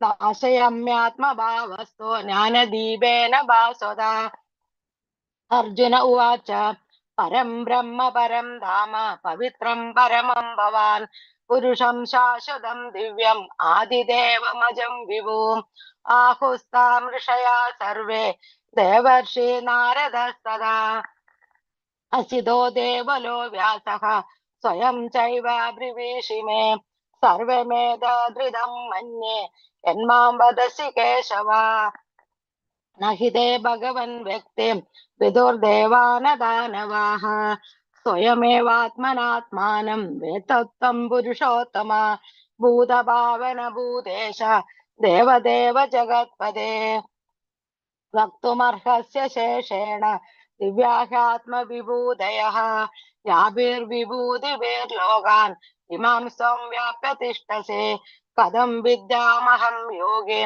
त्वां सदा परिचिन्तयन् केषु केषु च भावेषु चिन्तोऽसि भगवन्मया विस्तरेणात्मनो योगं विभूतिं च जनार्दन भूयः कथय तृप्तिर्हि शृण्वतो नास्ति मे मृदम् श्रीभगवानुवाच अन्धते कथयिष्यामि दिव्याह्यात्मविभूतयः प्रधान्यतः कुरु श्रेष्ठ नास्त्यन्तो विस्तरस्य मे अहमात्मा गुडाकेश सर्वभूताशयस्थितः अहमादिश्च मन्द्यं च भूतानाम् अन्त एव च आदित्यानामहं विष्णुर्ज्योतिषां रविरंशुमान् मरीचिर्मरुदामस्मि नक्षत्राणामहं शशि वेदानां सामवेदोऽस्मि देवानामस्मि वासवः इन्द्रियाणां मनश्चास्मि भूतानामस्मि चेतना रुद्राणां चङ्करश्चास्मि वित्तेषु यक्षरक्षसां वसूनां पावकश्चास्मि मेरुशिखरिणामहं पुरोदसां च मुख्यमां विद्धि पार्थ बृहस्पतिं सेनानीनामहं स्कन्दः सरसामस्मि सागरः महर्षीणां भृगुरहं विरामस्मेघमक्षरं यज्ञानां जपयज्ञोऽस्मि स्थावराणां हिमालयः अश्वत्थ सर्ववृक्षाणां देवर्षीणां च नारदः गन्धर्वाणां चित्ररथः सिद्धानां कपिलो मुनिः उच्चे श्रवश्वमश्वानां विद्धि माममृतो भवम् ऐरावतं गजेन्द्राणां पराणं च नराधिपम् आयुधानामहं वज्रं धेनुनामस्मि कामदो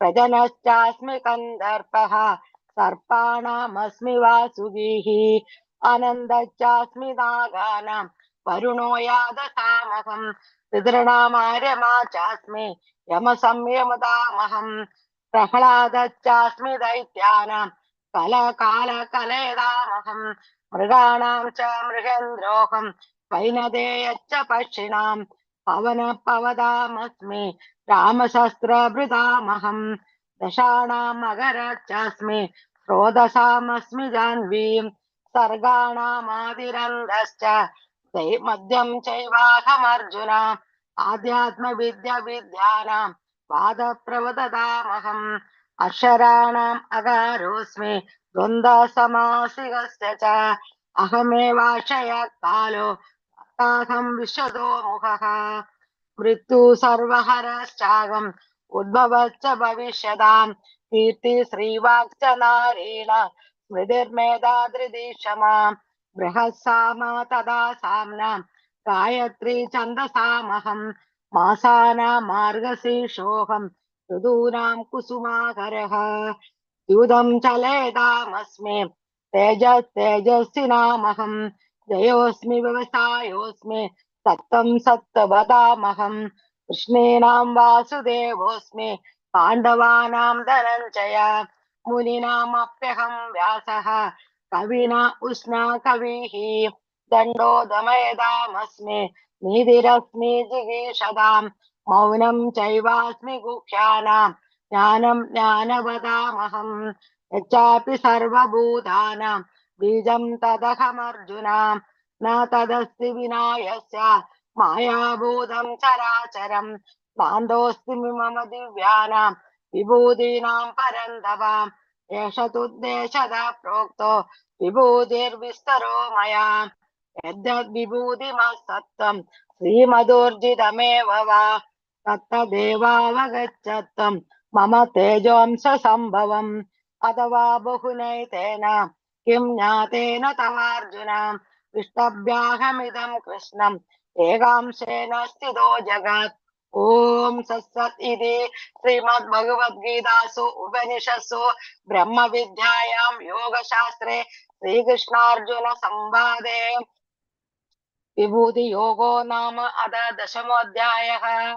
हरे कृष्णा हरे कृष्ण हरे कृष्ण कृष्ण राम हरे राम राम हरे हरे राम राम हरे हरे राम हरे राम राम राम हरे हरे कृष्ण हरे कृष्ण कृष्ण कृष्ण हरे हरे हरे राम राम राम हरे हरे राम राम हरे हरे राम राम राम हरे कृष्ण मातसे। ओम श्री परमात्मने नमः। अथ एकादशोऽध्यायः विश्वरूप संदर्शन योगः।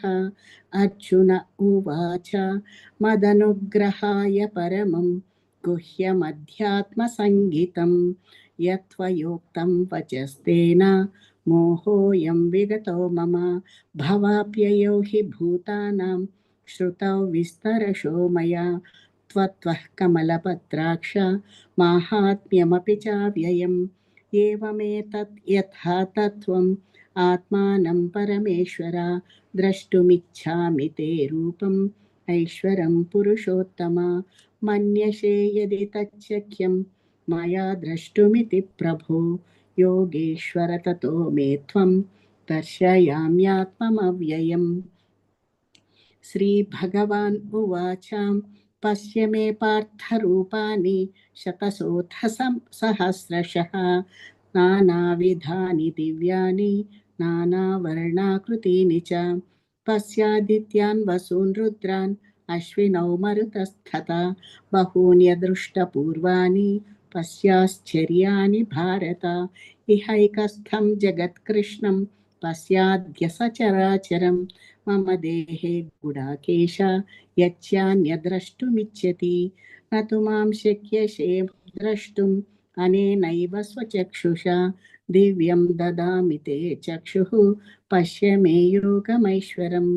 सञ्जय उवाच एवमुक्त्वा ततो राजन् महायोगेश्वरो हरिः दर्शयामास पार्थाय परमं रूपमैश्वरम् अनेकवक्त्रनयनम् अनेकाद्भुतदर्शनम् अनेकदिव्याभरणं दिव्यानेकोद्यतायुधम् दिव्यमाल्याम्बरधरं दिव्यगन्धानुलेपनं सर्वाश्चर्यमयं देवम् अनन्तं विश्वतोमुखम् दिवि सूर्यसहस्रस्य भवेद्युगपदुत्थिता यते सदृशे सा स्यात् भासस्तस्य महात्मनः तत्रैकस्थं जगत्कृष्णं प्रविभक्तमनेकधा अपश्यद्देवदेवस्य शरीरे पाण्डवस्तदा ततः स विस्मयाविष्टो पृष्ठरोमा धनञ्जयः प्रणम्य शिरसा देवं कृताञ्जलिरभाषत। अर्जुन उवाच पश्यामि देवांस्तव देवदेहे सर्वां तथा भूतविशेषसङ्घान् ब्रह्माणमीशं कमलासनस्थं ऋषींश्च सर्वानुरगांश्च दिव्यान् अनेकबाहूदरवक्त्रनेत्रं पश्यामि त्वां सर्वतोऽनन्तरूपं नान्तं न मध्यं न पुनस्तवादिं पश्यामि विश्वेश्वर विश्वरूप। किरीटिनं गदिनं चक्रिणं च तेजोराशिं सर्वतो दीप्तिमन्तं पश्यामि त्वां दुर्निरीक्षं समन्तात् दीप्तानलार्कद्युतिमप्रमेयं त्वमक्षरं परमं वेदितव्यं त्वमस्य विश्वस्य परं निधानं त्वमव्ययः शाश्वतधर्मगोप्ता सनातनस्त्वं पुरुषो मतो मे अनादिमध्यान्तमनन्तवीर्यम् अनन्तबाहुं शशिसूर्यनेत्रं पश्यामि त्वां दीप्तहुताशवक्त्रं स्वतेजसा विश्वमिदं तपन्तं द्यावा पृथिव्योरिदमन्तरं हि व्याप्तं त्वयैकेन दिशश्च सर्वाः दृष्ट्वाद्भुतं रूपमुग्रं तमेदं लोकत्रयं प्रव्यथितं महात्मन् अमीहि त्वां सुरसङ्घा विशन्ति केचिद्भीताः प्राञ्जलयो गृह्णन्ति स्वस्तीत्युक्त्वा महर्षिसिद्धसङ्घाः स्तुवन्ति त्वां स्तुतिभिः पुष्कलाभिः रुद्रादित्या वसवो ये च साध्या विश्वेश्विनौ मरुतश्चोष्मपाश्च गन्धर्वयक्षासुरसिद्धसङ्घा वीक्षन्ते त्वां विस्मिताश्चैव सर्वे रूपं महत्ते बहुवक्त्रनेत्रं महाबाहो बहुबाहूरुपादं बहूदरं बहुदंष्ट्राकरालं दृष्ट्वा लोकाः प्रव्यथितास्तथाहं नभस्पृशं दीप्तमनेकवर्णं व्याप्ताननं दीप्तविशालनेत्रं दृष्ट्वा हि त्वां प्रव्यथितान्तरात्मा धृतिं तन्विन्दामि शमं च विष्णु। दंष्ट्राकरालानि च ते मुखानि दृष्ट्वैव कालानलसन्निभानि दिशो न जाने न लभ्ये च शर्मा प्रसीद देवेश जगन्निवास। अमी च त्वां धृतराष्ट्रस्य पुत्राः सर्वे सहैवावनिपालसङ्घैः भीष्मो द्रोणस्तत्सूतपुत्रास्तथासौ अहास्मदीयैरपि योधमुख्यैः वक्त्राणि ते त्वरमाना विशन्ति दंष्ट्राकरालानि भयानकानि केचिद्विलग्ना दशनान्तरेषु सन्दृश्यन्ते चूर्णितैरुत्तमाङ्गैः यथा नदीनां बहुवोऽम्बुवेगाः समुद्रमेवाभिमुखा द्रवन्ति तथा तवामि नरलोकवीराः विशन्ति वक्त्राण्यभिविज्वलन्ते यथा प्रदीप्तं ज्वलनं पतङ्गा विशन्ति नाशाय समृद्धवेगाः तथैव नाशाय विशन्ति लोकाः तवापि वक्त्राणि समृद्धवेगाः लीलिह्यसे ग्रसमानः समन्तात् लोकान् समग्रान् वदनैज्वलब्धिः तेजोभिरापूर्य जगत्समग्रं वासस्तवोग्राः प्रतपन्ति विष्णु। आख्याहि मे को भवानुग्ररूपो नमोऽस्तु ते देववरप्रसीद विज्ञातुमिच्छामि भवन्तमाद्यं न हि प्रजानामि तव प्रवृत्तिं। श्रीभगवान् उवाच कालोऽस्मि लोकक्षयकृत् प्रवृद्धो लोकान् समाहर्तुमिह प्रवृत्तः ऋतेऽपि त्वां न भविष्यन्ति सर्वे एव स्थिताः प्रत्यनीकेषु योधाः तस्मात् त्वमुत्तिष्ठ यशो लभस्व जित्वा शत्रून् भुङ्क्ष्य राज्यं समृद्धं मयैवैते निहताः पूर्वमेव निमित्तमात्रं भव सव्यसाचिन् द्रोणं च भीष्मं च जयद्रथं च कर्णं तथान्यानपि योधवीरान् मया हतास्त्वं जहिमा व्यतिष्ठा युध्यस्व जेतासि रणे सपत्नान् संजय उवाच एतत् श्रुत्वा वचनं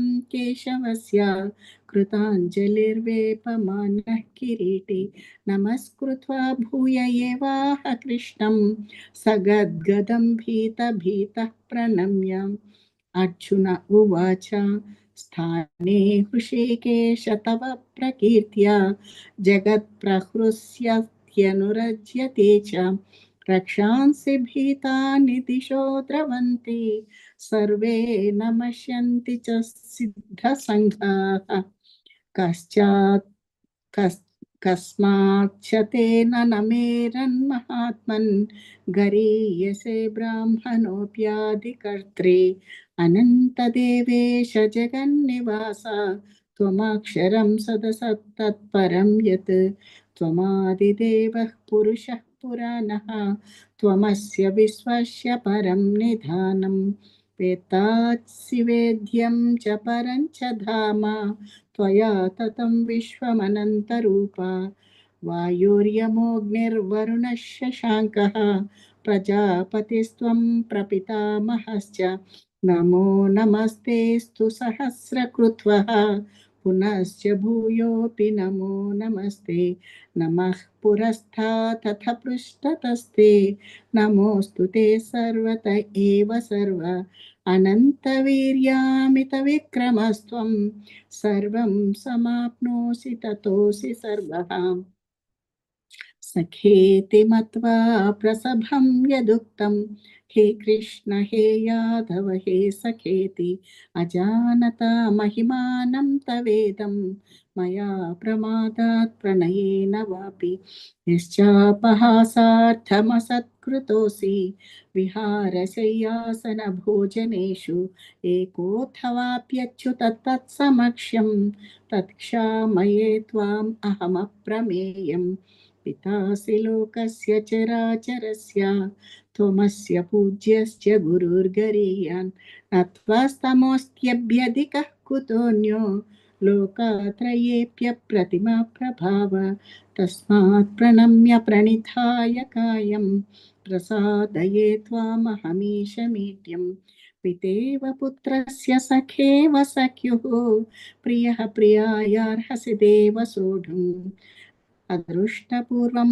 हृषितोऽस्मि दृष्ट्वा भयेन च प्रव्यथितं मनो मे तदेव मे दर्शय देवरूपं प्रसीद देवेश जगन्निवास किरीटिनं गदिनं चक्रहस्तम् इच्छामि त्वां द्रष्टुमहं तथैव तेनैव रूपेण चतुर्भुजेन सहस्रबाहो भव विश्वमूर्ते श्रीभगवान् उवाच मया प्रसन्नेन तवार्जुनेदं रूपं परं दर्शितमात्मयोगात् तेजोमयं विश्वमनन्तमाद्यं यन्मे त्वदन्येन न दृष्टपूर्वम् न वेदयज्ञाध्ययनैर्न दानैः न च क्रियाभिर्न तपोभिरुग्रैः एवं रूपशक्य अहं नृलोके द्रष्टुं त्वदन्येन कुरु प्रवीर माथे व्यथा मा च विमूढभावो दृष्ट्वा रूपं घोरमीद्रुं ममेदं व्यपेतभिपीतमनः पुनस्त्वं तदेव मे रूपमिदं प्रपश्य। सञ्जय उवाच इत्यर्जुनं वासुदेवस्तथोक्त्वा स्वकं रूपं दर्शयामास भूयः। आश्वासयामास च भीतमेनं भूत्वा पुनः सौम्य वपुर्महात्मा। अर्जुन उवाच दृष्ट्वेदं मानुषं रूपं तव सौम्यं जनार्दन इदानीमस्मि संवृत्तः सचेतः प्रकृतिं गतः। श्रीभगवान् उवाच सुदुर्दर्शमिदं रूपं दृष्टवानसि यन्मम देव अप्यस्य रूपस्य नित्यं दर्शनकाङ्क्षिणः। नाहं वेदैर्न तपसा न दानेन न चेच्छया शक्य एवं विदो द्रष्टुं दृष्टवानसि मां यथा भक्त्या त्वनन्यया शक्यः। अहमेवं विदोऽर्जुन ज्ञातुं द्रष्टुं च तत्त्वेन प्रवेष्टुं च परं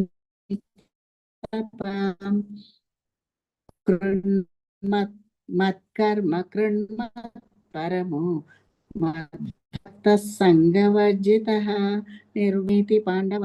ओम तत्सदिति श्रीमद्भगवद्गीतासु उपनिषत्सु ब्रह्मविद्यायां योगशास्त्रे श्रीकृष्णार्जुन संवादे विश्वरूप संदर्शन योगो नाम एकादशोऽध्यायः।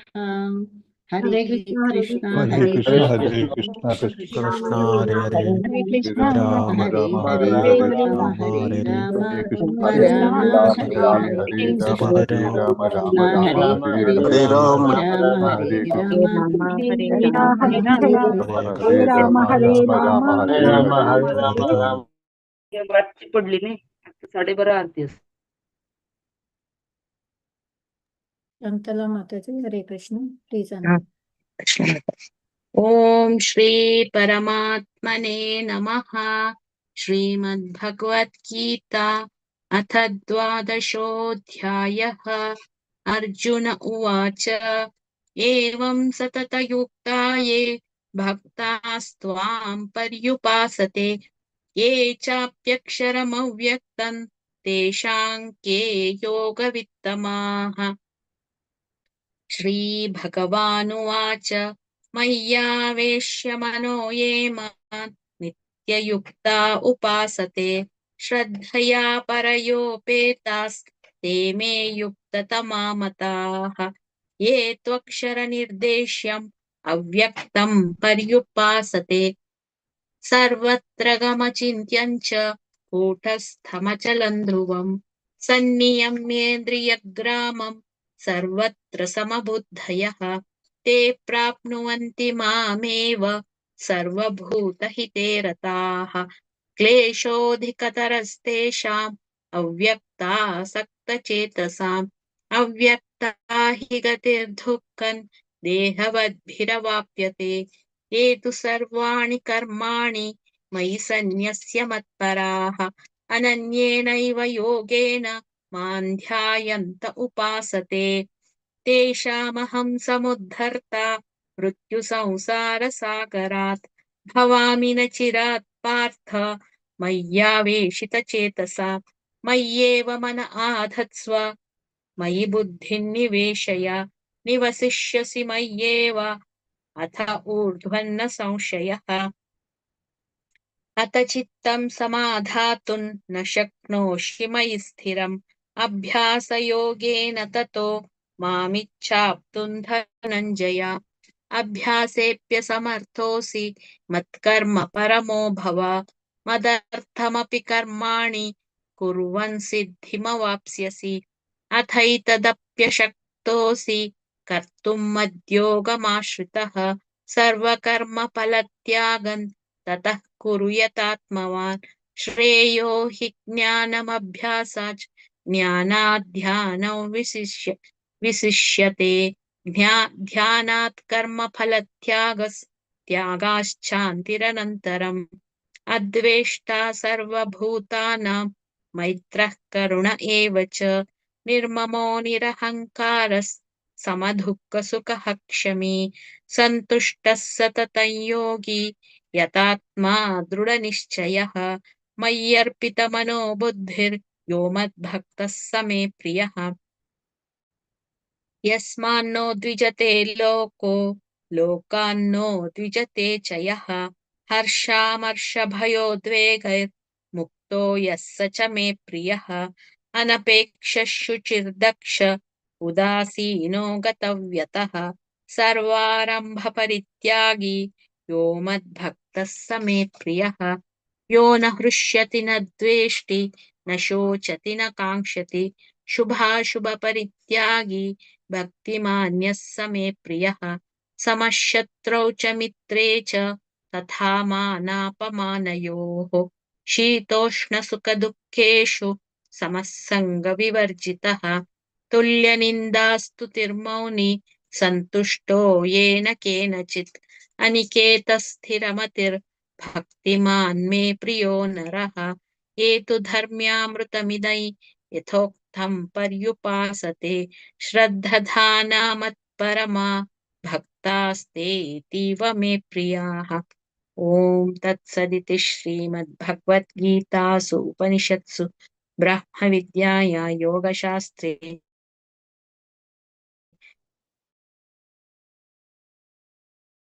कृष्णार्जुनसंवादे भक्तशोऽध्यायः हरे कृष्ण कृष्ण Hare कृष्ण Krishna, हरे Krishna हरे Hare Hare, हरे Rama Rama Rama Rama, Hare Hare. Krishna Krishna Hare Krishna, Krishna, Hare Hare Hare, Krishna, Hare Krishna Rama Hare Krishna, Rama Rama Rama, Hare Hare. Rama Hare Rama, Rama Rama, Hare Hare. Krishna Krishna, Hare Hare, Hare Rama Rama Rama, Hare Hare. Rama Hare Rama, Rama Rama, Hare Hare. Rama Rama Hare Hare. Nagaveni Mataji, can you please continue, Mataji? Shraddha. ओम श्री परमात्मने नमः। श्रीमद्भगवद्गीता अथ क्षेत्र क्षेत्र विभाग योगो नाम त्रयोदशोऽध्यायः। श्री भगवानुवाच इदं शरीरं कौन्तेय क्षेत्रमित्यभिधीयते एतद्यो वेत्ति तं प्राहुः क्षेत्रज्ञ इति तद्विदः। क्षेत्रज्ञं चापि वां विद्धि सर्वक्षेत्रेषु भारत क्षेत्रक्षेत्रज्ञयोर्ज्ञानै यत्तज्ज्ञानं मतं मम तत्क्षेत्रं यच्च यादृच्छक् यद्विकारि यतश्च यत् स च यो यत्प्रभावश्च तत्समासेन मे शृणु। ऋषिभिर्बहुधा गीतैः छन्दोभिर्विविधैः पृथक् ब्रह्मसूत्रपदश्चैव हेतुमद्भिर्विनिश्चितैः। महाभूतान्यहङ्कारो बुद्धिरव्यक्तमेव च इन्द्रियाणि दशैकञ्च पञ्चचेन्द्रियगोचराः इच्छा द्वेषसुखं दुःखं सङ्घातश्चेतना धृतिः एतत् क्षेत्रं समासेन सविकारमुदाहृतम्। अमानित्वमदम्बित्वम् अहिंसा क्षान्तिरार्जवम् आचार्योपासनं शौचं स्थैर्यमात्मविनिग्रहः इन्द्रियार्थेषु वैराग्यम् अनहङ्कार एव च जन्म मृत्युजरा व्याधि दुःखदोषानुदर्शनम् असक्तिरनभिष्वङ्गः पुत्रदार गृहादिषु नित्यं च समचित्तत्वम् इष्टानिष्टोपपत्तिषु मयि चानन्ययोगेन भक्तिरव्यभिचारिणी विविक्तदेशसेवित्वम् अरतिर्जनसंसदि अध्यात्मज्ञाननित्यत्वं तत्त्वज्ञानार्थदर्शनम् एतज्ज्ञानमिति प्रोक्तम् अज्ञानं यदतोऽन्यथा ज्ञेन यत्तत् प्रवक्ष्यामि यज्ञात्वामृतमश्नुते अनादिमत्परं ब्रह्म सत् न सत्तन्नासु गच्छते सर्वतः पाणिपादं तत् सर्वतोक्षिशिरोमुखं सर्वतः श्रुतिमल्लोके सर्वमावृत्य तिष्ठति सर्वेन्द्रियगुणाभासं सर्वेन्द्रियविवर्जितम् असक्तं सर्वभृच्छैव निर्गुणं गुणभोक्तृ च बहिरन्तश्च भूतानाम् अचरैचरमेव च सूक्ष्मत्वात् तद्विज्ञेयन् दूरस्थै चान्तिके च तत् अविभक्तै च भूतेषु विभक्तमिव च स्थितं भूतभर्त च तज्ज्ञेयं ग्रसिष्णु प्रभविष्णु च ज्योतिषामपि तज्ज्योतिस्तमसः परमुच्यते ज्ञानै ज्ञेयै ज्ञानगम्यं हृदि सर्वस्य विष्ठितम् इति क्षेत्रं तथा ज्ञानै ज्ञेयै चोक्तं समासतः मद्भक्तये तद्विज्ञाय मद्भावायोपपद्यते प्रकृतिं पुरुषं चैव विद्यनादि उभावपि विकारांश्च गुणांश्चैव विद्धि प्रकृतिसम्भवान् कार्यकरणकर्तृत्वे हेतु प्रकृतिरुच्यते पुरुषः सुखदुःखानां भोक्तृत्वे हेतुरुच्यते पुरुष प्रकृतिस्थो हि भुङ्क्ते प्रकृतिजान् गुणान् कारणं गुणसङ्गोऽस्य सदसद्यो निजन्मसु उपद्रष्टानुमन्ता च भर्ता भोक्ता महेश्वरः परमात्मेति चाप्युक्तो देहेऽस्मिन् पुरुषः परः य एवं वेत्ति पुरुषं प्रकृति च गुणैः सह सर्वथा वर्तमानोऽपि न स भूयो विजायते ध्यानेनात्मनि पश्यन्ति केचिदात्मानमात्मना अन्ये साङ्ख्येन योगेन कर्मयोगेन चापरे अन्ये त्वेमजानन्तः श्रुत्वान्येभ्य उपासते तेऽपि चातितरन्त्येव मृत्युं श्रुतिपरायणाः यावत् सञ्जायते किञ्चित् सत्त्वं स्थावरजङ्गमं क्षेत्रक्षेत्रज्ञसंयोगात् तद्विद्धि भरतर्षभ समं सर्वेषु भूतेषु तिष्ठन्तं परमेश्वरं विनिश्यत् सवनिश्यन्तं यः पश्यति स पश्यति समं पश्यन्नि सर्वत्र समवस्थितमीश्वरं न हि नस्त्यात्मनात्मानं ततो याति परां गतिं प्रकृतैव च कर्माणि क्रियमाणानि सर्वशः यः पश्यति तत्तात्मानम् अकर्तारं स पश्यति यदा भूत पृथग्भावम् एकस्तमनुपश्यति तत एव च विस्तारं ब्रह्म सम्पद्यते तदा अनादित्वान् निर्गुणत्वात् परमात्मायमव्ययः शरीरस्थोऽपि कौन्तेय न करोति न लिप्यते यथा सर्वगतं सौक्ष्म्यात् आकाशं नोपलिप्यते सर्वत्रावस्थितो देहे तथात्मा नोपलिप्यते यथा प्रकाशयत्येक कृत्स्नं लोकमिमं रविः क्षेत्रं क्षेत्रे तथा कृत्स्नं प्रकाशयति भारत क्षेत्रक्षेत्रज्ञयोरेवम् अन्तर्ज्ञानचक्षुषा भूतप्रकृतिमोक्षं च ये विधुर्यान्ति ते परम् ॐ तत्सत् श्रीमद्भगवद्गीतासु उपनिषत्सु ब्रह्मविद्यायां योगशास्त्रे श्रीकृष्णार्जुनसंवादे क्षेत्रक्षेत्रज्ञविभागयोगो नाम त्रयोदशोऽध्यायः ॐ श्रीकृष्णार्पणमस्तु हरे कृष्ण कृष्ण कृष्ण हरे हरे कृष्ण हरे कृष्ण राम हरे राम राम हरे राम हरे हरे हरे हरे राम हरे हरे राम हरे राम राम राम हरे हरे राम हरे राम राम हरे हरे कृष्ण हरे राम राम राम हरे हरे हरे राम हरे राम राम राम हरे हरे हरे हरे राम राम राम हरे हरे कृष्ण हरे हरे हरे राम हरे Ram Ram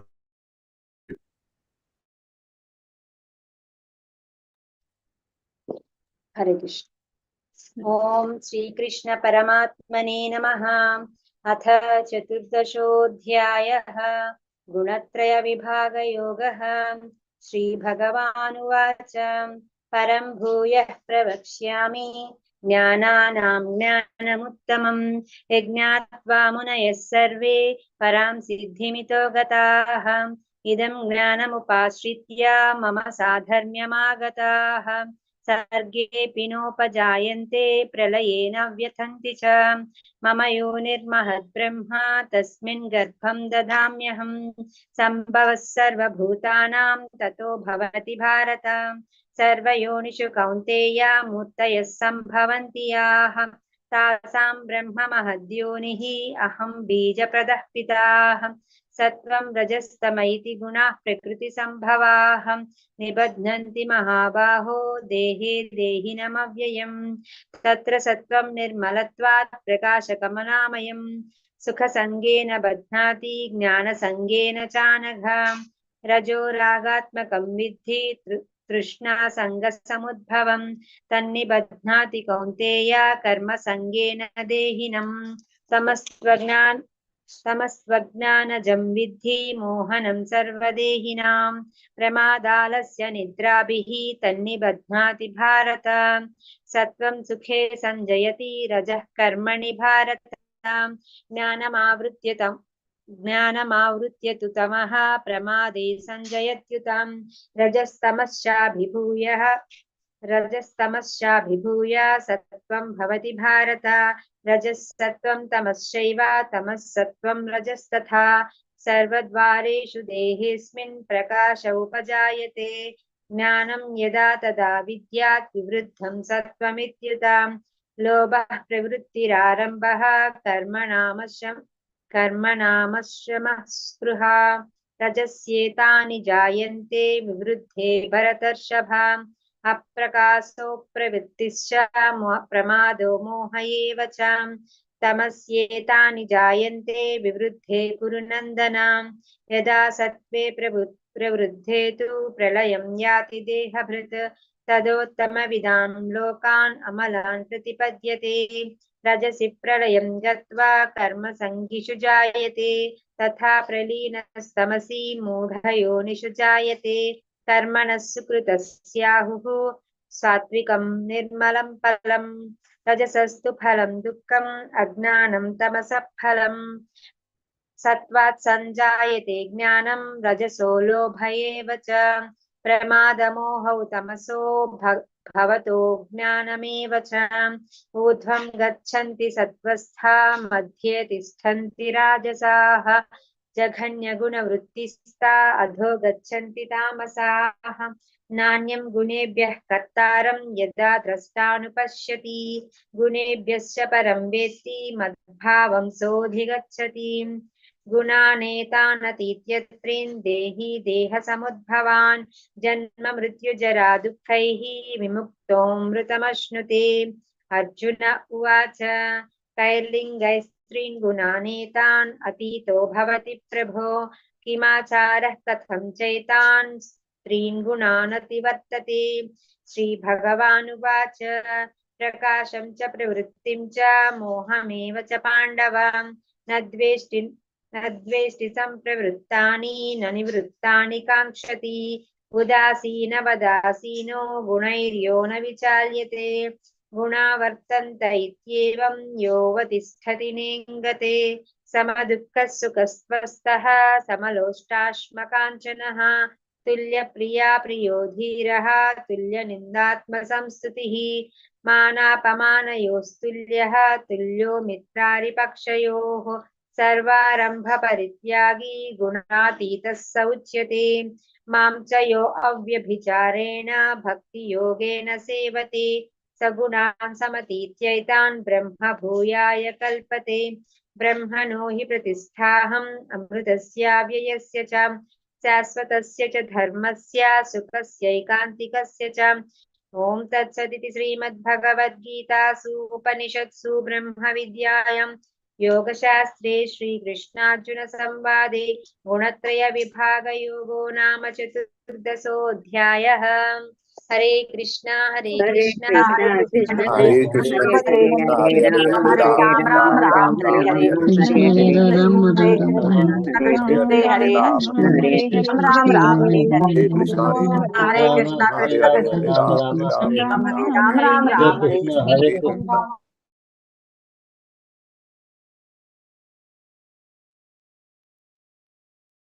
Shanta Mataji, please unmute yourself. Mataji.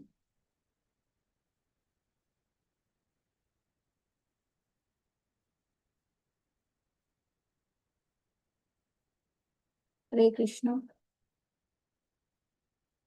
शांताकुमारी माता जी, हरे कृष्ण। सारी ओम श्री परमात्मने नमः। अथ पंचदशोऽध्यायः पुरुषोत्तम प्राप्ति योगः। श्री भगवानुवाच ऊर्ध्वमूलमदशाकम् अश्वत्थं प्राहुरव्ययम् छन्दांसि यस्य पर्णानि यस्तं वेद स वेदवित् अधस्थोत्वं प्रसृतास्तस्य शाखाः गुणप्रवृत्ता विषयप्रवालाः अधश्च मूलान्यनुसन्ततानि कर्मानुबन्धीनि मनुष्यलोके न रूपमस्येह तथोपलभ्यते नान्तो न चादिर्न च सम्प्रतिष्ठा अश्वत्थमेनं सुविरूढमूलम् असङ्गशस्त्रेण दृढेन चित्वा ततः पदं तत्परिमार्गितव्यम् यस्मिन् गता न निवर्तन्ति भूयः तमेव चाद्यं पुरुषं प्रपद्ये यतः प्रवृत्तिः प्रसुता पुराणी निर्माणमोहाजितसङ्गदोषाः अध्यात्मनित्या विनिवृत्तकामाः द्वन्द्वैर्विमुक्ताः सुखदुःखसंज्ञैः गच्छन्च मूढाः पदमव्ययं तत् न तद्भासयते सूर्यः न शशाङ्को न पावकः यद्गत्वा न निवर्तन्ते तद्धाम परमं मम ममैवांशो जीवलोके जीवभूतः सनातनः मनःषष्ठानीन्द्रियाणि प्रकृतिस्थानि कर्षति शरीरं यदवाप्नोति यच्चाप्युत्कामतीश्वरः गृहीतैत्वानि संयाति वायुर्गन्धानि वाशयात् श्रोत्रं चक्षुस्पर्शनं च रसनं घ्राणमेव च अधिष्ठाय गणश्चायं विषयानुपसेवते उत्क्रामन्तं स्थितं वापि भुञ्जानं वा गुणान्वितं विमूढानानुपश्यन्ति पश्यन्ति ज्ञानचक्षुषः यतन्तो योगिनश्चैनं पश्यन्त्यात्मान्यवस्थितं यतन्तोऽप्यकृतात्मानः नैनं पश्यन्त्यचेतसः यदादित्यगतं तेजः जगद्भासयतेऽखिलं यच्चन्द्रमसि यच्चाग्नौ तत्तेजो विद्धि मामकं गामाविश्य च भूतानि धारयाम्यहमोजसा पुष्णामि चौषधीः सर्वाः सोमो भूत्वा रसात्मकः अहं वैश्वानरो भूत्वा प्राणिनां देहमाश्रितः प्राणापानसमायुक्तः पचाम्यन्नं चतुर्विधं सर्वस्य चाहं हृदि सन्निविष्टः मत्तस्मृतिर्ज्ञानमपोहनं च वेदैश्च सर्वैरहमेव वेचः वेदान्तकृद्वेदविदेव चाहं द्वाविमौ पुरुषौ लोके क्षरश्चाक्षर एव च क्षरः सर्वाणि भूतानि कूटस्थोऽक्षर उच्यते उत्तमः पुरुषस्तन्यः परमात्मेचुदाहृतः यो लोकत्रयमाविश्य बिभर्त्य व्यय ईश्वरः यस्माक्षरमतीतोऽहम् अक्षरादपि चोत्तमः अततोऽस्मि लोके वेदे च प्रदितः पुरुषोत्तमः यो मामेवम सम्मूढः जानाति पुरुषोत्तमं स सर्वविद् भजति मां सर्वभावेन भारत इति गुह्यतमं शास्त्रम् इदमुक्तं मया नघ एतत् बुद्ध्वा बुद्धिमान् स्यात् कृतकृत्यश्च भारत। ओम तत्सदिति श्रीमद्भगवद्गीतासु उपनिषत्सु ब्रह्मविद्यायां योगशास्त्रे श्रीकृष्णार्जुन संवादे पुरुषोत्तम प्राप्ति योगो नाम पञ्चदशोऽध्यायः। कृष्णा हरे हरे कृष्णा कृष्णा कृष्णा हरे कृष्णा कृष्णा हरे हरे हरे राम राम राम हरे हरे हरे राम राम राम राम हरे राम हरे हरे हरे हरे कृष्णा कृष्णा हरे कृष्णा हरे हरे हरे राम हरे कृष्णा राम हरे हरे राम राम राम राम राम राम हरे हरे हरे हरे राम कृष्ण हरे राम कृष्ण राम हरे हरे हरे हरे हरे राम राम।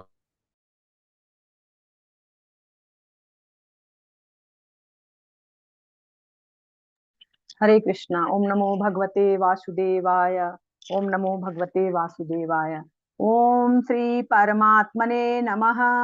श्रीमद् भगवद गीता अथ षोडशोऽध्यायः। श्री भगवानुवाच अभयं सत्त्व संसिद्धिर्ज्ञान योग व्यवस्थिता दानन्दमश्च यज्ञश्च स्वाध्यायस्तप आर्जवम् अहिंसा सत्यं क्रोधस्त्यागः शान्तिर्पैशुनम् दया भूतेष्वलोलुप्त्वं मार्दवं रीरचापलं तेजक्षमा धृतिः शौचम् अद्रोहो नातिमानिता भवन्ति सम्पदं दैवीम् अभिजातस्य भारत दम्भो दर्पोऽभिमानश्च क्रोधः पारुष्यमेव च अज्ञानैर्जाभिजातस्य पार्थ सम्पदामसुरीम् मासुरीं दैवी सम्पद्विमोक्षाय निबन्धाय सुरीमता मासु च सम्पदं दैवीम् अभिजातोऽसि पाण्डव द्वौ भूतसर्गो लोकेऽस्मिन् दैव आसुर एव च दैवोऽप्यविस्तर प्रोक्ता आसुरीं पार्थ मे शृणु प्रवृत्तिं च निवृत्तिं च जनाना विदुरासुरा न शौचन्नापि चाचारो न सत्यं ते सुविद्यते असत्यं प्रतिष्ठन्ते जगदाहुर्नीश्वरम् अपरस्परं सम्भूतं किमन्यत् कामहेतुकम् एतान् दृष्टिमष्टभ्य नष्टात्मानोऽलप्य बुद्धया प्रभवन्त्युग्रकर्माणा छाया जगतो हिता काममाश्रित्य दुष्पूरन् दम्भमानमदान्वितः मोहाद् गृहीत्वा सद्ग्राहान् प्रवर्तन्ते शुचिव्रताः चिन्तामपरिमेयाञ्च प्रयान्तामुपाश्रिता कामोपभोगपरमा एतावदति निश्चितः आशापाशसतैर्बद्धा कामा क्रोधपरायणः इहन्ते कामभोगार्थम् अन्यायेनार्थसञ्चयान् इदमद्य मया लब्धम् इमं प्राप्ये मनोरथम् इदमस्तीदमपि मे भविष्यति पुनर्धनम् असो मया हतः शत्रुर्हनिष्ये चापरानपि ईश्वरोऽहमहं भोगी सिद्धोऽहं बलवान् सुखी आडयोभिजन्वानस्मि पुण्योऽस्ति सदिशो मया यक्षे दास्यामि मोदिष्य इत्यज्ञान विमोहिता अनेक चित्त विभ्रांता मोह जाल समावृताः प्रसक्ता काम भोगेषु पतन्ति नरकेषु च आत्मसंभाविता स्तब्धा धनमान मदान्विताः यन्ते नाम यज्ञस्ते दम्भेना विधिपूर्वकम् अहंकारं बलं दर्पं कामं क्रोधश्च संश्रिता मामात्मपरदेहेषु प्रद्विषन्तो भयसूयकाः तान् हन्तुशत क्रूरान् संसारेषु नराधमान् क्षिपामर्यजश्मशुभान् आसुरीष्वेव योनिषु आसुरीं योनिमापन्ना मूढा जन्मनि जन्मनि मामाप्राप्यैव कौन्तेय ततो यान्ति धमां गतिम् त्रिविधं नरकस्येदन् द्वारन्नासन्मात्मना कामक्रोधस्तथा लोभस्तस्माद्वेत्रयन् त्यजेत् एतैर्विमुक्तः कौन्तेय तमो द्वारे स्त्रिभिर्नरः आचार्यात्मनस्त्रेयस्ततो याति प्राङ्गतिम् यशास्त्रविधिमुत्सृज्य वर्तते कामकारत न सत्सिद्धिं वाप्नोति न सुखं न पराङ्गतिम् तस्मात् शास्त्रं प्रमाणन्ते कार्याकार्यव्यवस्थितो ज्ञात्वा शास्त्रविधानोक्तं कर्तुं मिहार्हसि। ओम तत्सदिति श्रीमद्भगवद्गीतासु उपनिषत्सु ब्रह्म विद्यायां योग शास्त्रे श्री कृष्णार्जुन संवादे दैवासुर संपद्दि विभाग योगो नाम षोडशोऽध्याय। ओम श्री कृष्णार्पणमस्तु। हरे कृष्ण कृष्ण हरे कृष्ण हरे कृष्ण हरे कृष्ण हरे राम राम राम हरे हरे हरे कृष्ण कृष्ण हरे हरे हरे राम राम राम हरे हरे हरे कृष्ण कृष्ण राम राम राम राम हरे Ram Hare Hare Hare Hare Hare Ram Ram Ram Hare Hare Hare Hare Hare.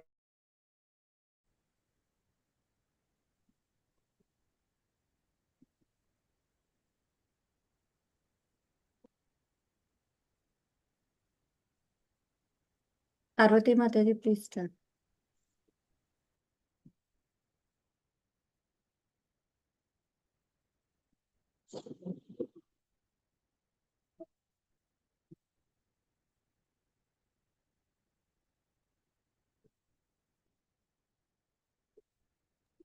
Please start, Mataji. Hare Krishna.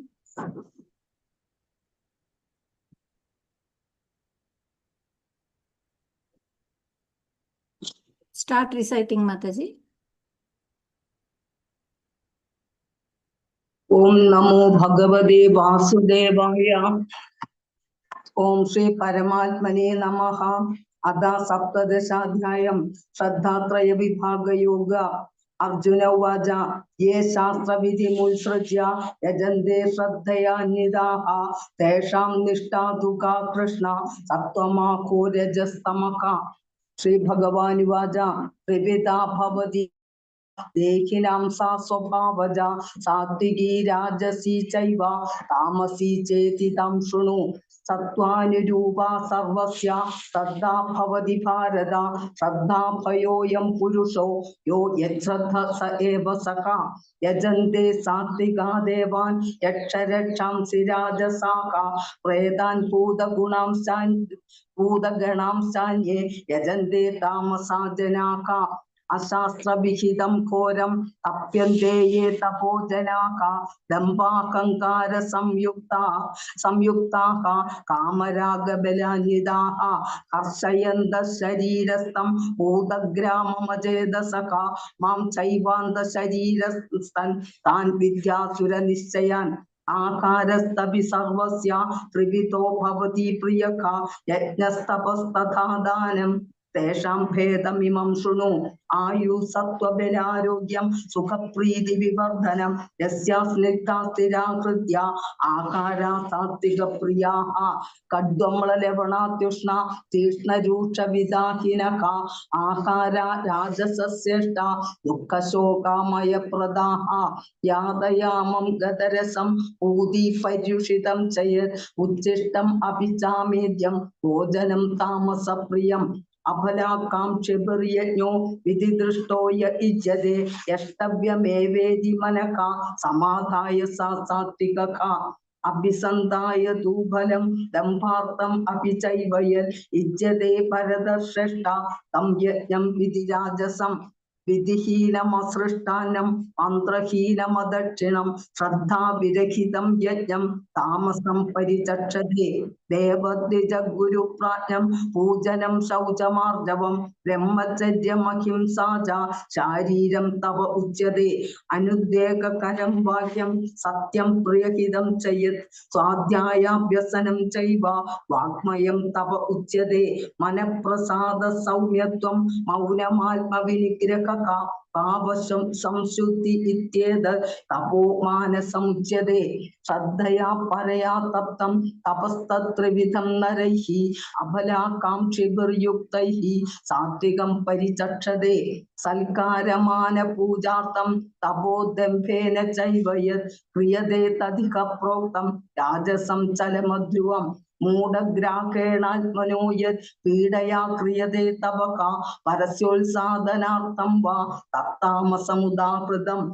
दातव्यम् इति यद्दानं दीयतेऽनुपकारिणे देशे काले च पात्रे च तद्दानं सात्विकं स्मृतम्।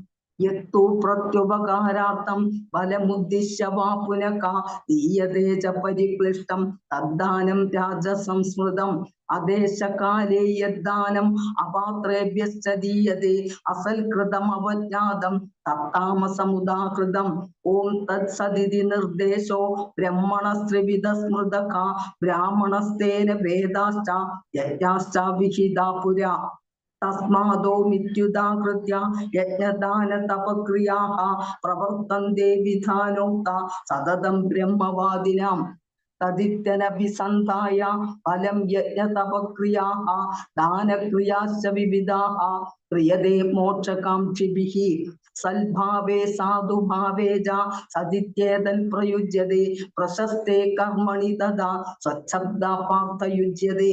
यज्ञे तपसि दाने च तिथि सदिति चोच्यते कर्म चैव तदर्थीयं सदित्येवाभिधीयते अश्रद्धया कुदं दत्तं तपस्तप्तं कृतं च यत् असदित्युच्यते पार्थ न च तत्प्रीत्य नो इह।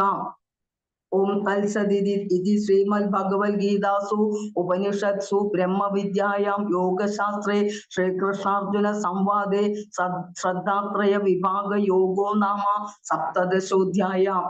हरे कृष्णा हरे Krishna Krishna Hare Hare Hare Ram Ram Ram Hare Hare Hare Krishna Krishna Hare Hare Ram Ram Ram Hare Hare Krishna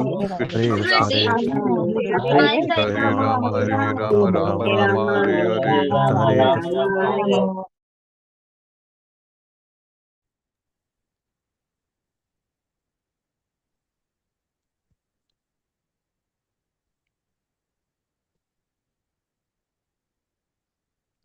Please start, Mataji. Hare Krishna. हरे कृष्ण।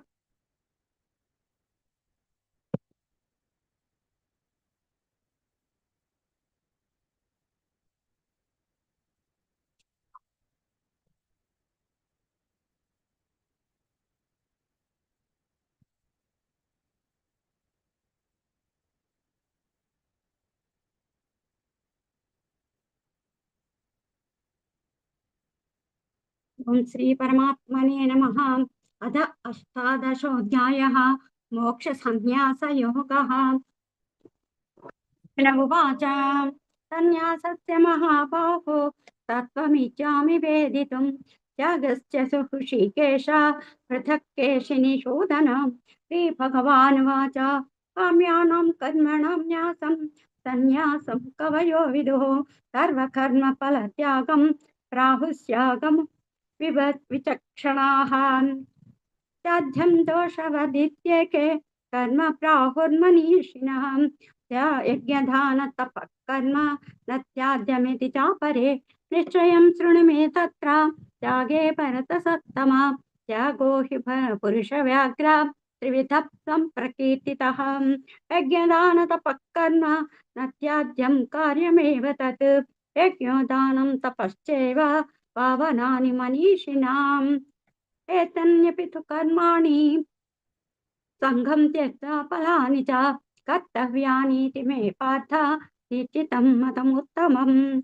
यतस्य तु संन्यासः कर्मणो नोपपद्यते मोहात् तस्य सः परित्यागः तामसः परिकीर्तितः। दुःखमित्येव यत्कर्म कायक्लेशभयात् त्यजेत् सकृत्वा राजसं त्यागं नैव त्यागफलं लभेत्। कार्यमित्येव यत्कर्म नियतं क्रियतेऽर्जुन संघं त्यक्त्वा फलं चैव सत्यागः सात्विको मतः। न द्वेष्टकुशलं कर्म कुशलेनानुसज्जते त्यागी सत्त्वसमाविष्टो मेधावी चिन्न संशयः। न हि देहभृता शक्यं त्यक्तुं कर्माण्यशेषतः यस्तु कर्मफलत्यागी सत्यागीत्यभिधीयते। अनिष्टमिष्टं मिश्रं च त्रिविधं कर्मणः फलं भवत्यत्यागिनां प्रेत्य न तु सन्न्यासिनां क्वचित्। पञ्चैतानि महाबाहो कारणानि निबोध मे सांख्ये कृतान्ते प्रोक्तानि सिद्धये सर्वकर्मणाम्। अधिष्ठानं तदा कर्ता करणं च पृथग्विधं विविधाश्च पृथक् चेष्टाः दैवं चैवात्र पञ्चमं। शरीरवाङ्मनोभिर्यत् कर्म प्रारभते नरः न्यायं वा विपरीतं वा पञ्चेते तस्य हेतवः। तत्रैवं सति कर्तारम् आत्मानं केवलं त्वया पश्यत्य कृतबुद्धित्वात् न स पश्यति दुर्मति। यस्य नाहं कृतो भावो बुद्धिर्यस्य न लिप्यते हत्वापि स इमान् लोकान् न हन्ति न निबध्यते। ज्ञानं ज्ञेयं परिज्ञाता त्रिविधा कर्म चोदना करणं कर्म कर्तेति त्रिविधः कर्म संग्रहः। ज्ञानं कर्म च कर्ता च त्रिधैव गुणभेदतः प्रोच्यते गुणसाङ्ख्याने यथा शृणु यदा वज्रणतान्यपि सर्वभूतेषु येनैकं भावमव्ययमीक्षते अविभक्तं विभक्तेषु तज्ज्ञानं वेत्ति सात्विकम् पृथक्त्वेन तु यज्ञानं नानाभावान् पृथक्विदान् वेत्ति सर्वेषु भूतेषु तज्ज्ञानं वेत्ति राजसं यत्तु कृष्णवदेकस्मिन् कार्ये सक्तमहैतुकम्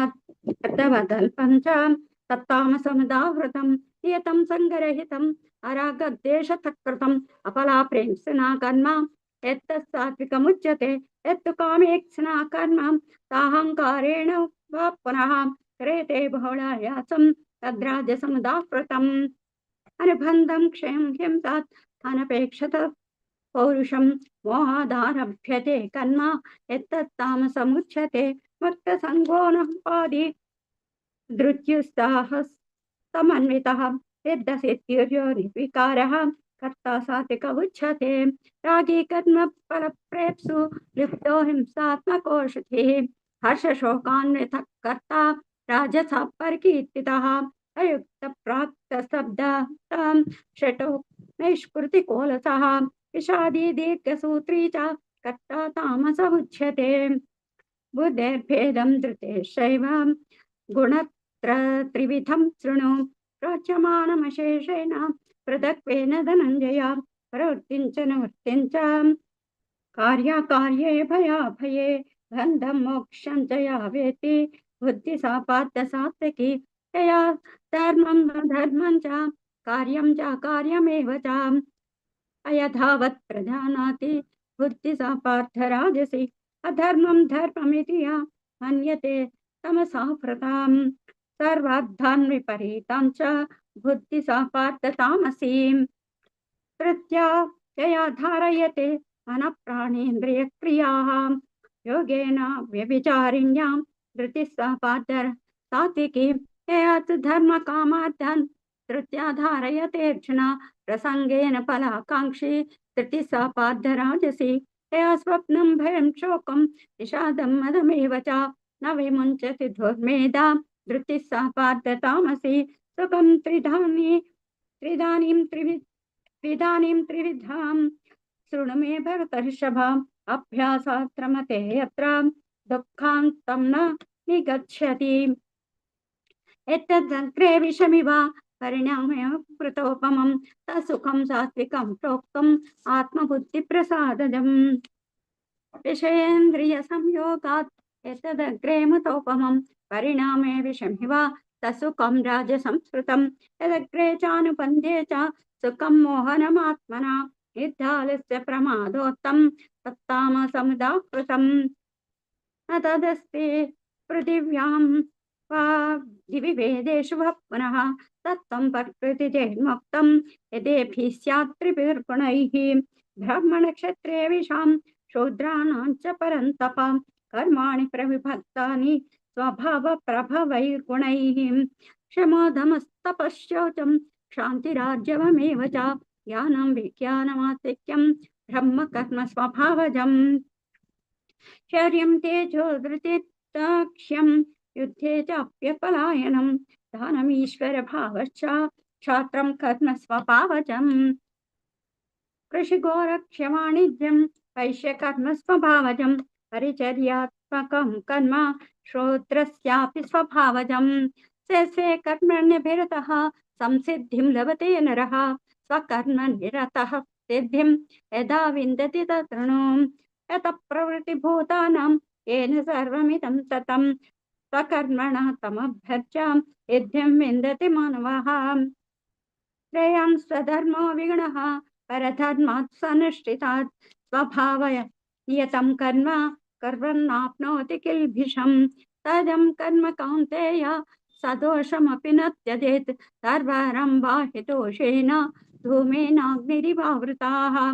असक्तबुद्धिः सर्वथा जितात्मा विगतस्पृहः नैष्कर्म्य सिद्धिं परमं संन्यासेनाधिगच्छति सिद्धिं प्राप्तो यदा ब्रह्म तथाप्नोति निबोध मे समासेनैव कौन्तेय निष्ठा ज्ञानस्य परां बुद्ध्या विशुद्धया युक्तो धृत्यात्मानं नियम्य च लब्धान्तेन विषयान् त्यक्त्वा रागद्वेषो वधस्य च विविक्तसेवी लग्भाषी यतवाक्खाय मानसः ध्यानयोगपरो नित्यं वैराग्यं समुपासितः अहङ्कारं बलं दर्पं कामं क्रोधं परिग्रहं विमुच्य निर्ममः शान्तो ब्रह्मभूयाय कल्पते ब्रह्मभूतप्रसन्नात्मा न शोचति न काङ्क्षति तमः सर्वेषु भूतेषु मद्भक्तिं लभते पराम् भक्त्या मामभिजानाति यावन्यश्चास्ति तत्त्वतः ततो मां तत्त्वतो ज्ञात्वा विशते तदनन्तरं सर्वकर्माण्यपि सदा कुर्वाणो मध्यमाश्रयः मत्प्रसादवाप्नोति शाश्वतपदमव्ययम् चेतसा सर्वकर्माणि मयि सन्न्यस्य मत्परां बुद्धियोगमुपासित्य मच्चित्त सततं भव मच्चित्त सर्वदुर्गाणि मत्प्रसादात् तरिष्यसि अथ चेत् त्वमहङ्कार न श्रोष्यति विनक्ष्यति यदहङ्कारमाश्रित्य न योत्स्य इति मन्यसे नित्यैष व्यवसायस्य प्रकृतिः स्वां नियोक्ष्यति स्वभावजेन कौन्तेय निबद्धस्येन कर्मणा कर्तुं नेच्छति यन्मोहात् करिष्यस्य वशोऽपि तत् ईश्वर सर्वभूतानां श्रुतेषु अर्जुन तिष्ठति भ्रामयन् सर्वभूतानि यन्त्रारूढानि मायया तमेव शरणं गच्छ सर्वभावेन भारत तत्प्रसादात् परं शान्तिं स्थानं प्राप्स्यति शाश्वतम् इति ते ज्ञानमाख्यातं गुह्यतरं मया विमृश्चैतदशेषेण यथेच्छति तथा कुरु सर्वगुह्यतमं भूयः शृणु मे परमं वचः इष्टोऽसि ते मे दृढमिति ततो वक्ष्यामि ते हितं मन्मना भव मद्भक्तो मद्यादि मां नमस्कुरु मामे वैश्यसि सत्यं ते प्रतिजाने प्रियोऽसि मे सर्वधर्मान् परित्यज्य मामेकं शरणं व्रज अहं त्वा सर्वपापेभ्यो मोक्षयिष्यामि मा श्रुता इदं ते न तपस्काय न भक्ताय कदाचन न चाशुश्रूषवे वाच्यं न च मां योऽभ्यसूयति इमं परमं गुह्यं मद्भक्तेष्वभिधास्यति भक्तिं मयि परां कृत्वा मामे वैश्यस्य संशयः न च तस्मात् मनुष्येषु कच्चिन्मे प्रियपुत्तमः भविता न च मे तस्मात् अन्यप्रियतरो भुविः अत्यैष्यते च इमं धर्म्यं संवादमावयोः ज्ञानयज्ञेन तेनाहम् इष्टस्यामिति मे मतिः तद्दावननसूयस्य तृणीयादपि यो नरः सोऽपि मुक्ता शुभान् लोकान् प्राप्नुयात् पुण्यकर्मणां कचिदेतत्कृतं पार्थां त्वयैकाग्रेण चेतसा कच्चिदज्ञानसन्मोहः प्रनष्टस्तेदनन्दया अर्जुन उवाच नष्टो मोहस्मृतिलब्धा तत्प्रसादान् मयाच्युतः स्थितोऽस्मि गतसन्देहः करिष्ये वचनं तव सञ्जय उवाच इत्यहं वासुदेवस्य पाद्यस्य च महात्मनः संवादमिमं श्रुतम् अद्भुतं रोमहर्षणं व्यासप्रसादात् श्रुतवान् एतत् विषयमहं परं योगं योगेश्वरात् कृष्णात् साक्षात् कथयत स्वयं राजन् संसृत्य संवादम् इमम् अद्भुतं केशवार्जुनयो पुण्यं पश्यामि च मुहुर्मुहुः तच्च संसृत्य रूपमध्यत्तं हरे विस्मयो महन् राजन् पश्यामि च पुनः यत्र योगेश्वर कृष्णो यत्र पादोदनोत्तरः तत्र श्रीविजयो भूतिः ध्रुवानीतिर्मतिर्मम यत्र योगेश्वर कृष्णो यत्र पादोदनोत्तरः तत्र श्रीविजयो भूतिः ध्रुवानीतिर्मतिर्मम ओम तत्सदिति श्रीमद्भगवद्गीतासु उपनिषत्सु ब्रह्मविद्यायां योगशास्त्रे श्रीकृष्णार्जुन संवादे मोक्षसंन्यासयोगो नाम 18 अध्यायः। ओम शांति शांति शांति। हरे कृष्ण कृष्ण हरे हरे राम राम राम हरे हरे हरे कृष्ण हरे हरे हरे राम राम हरे हरे कृष्णा हरे कृष्ण कृष्ण हरे हरे हरे राम राम हरे हरे हरे कृष्ण कृष्ण कृष्ण राम हरे Ram Hare Hare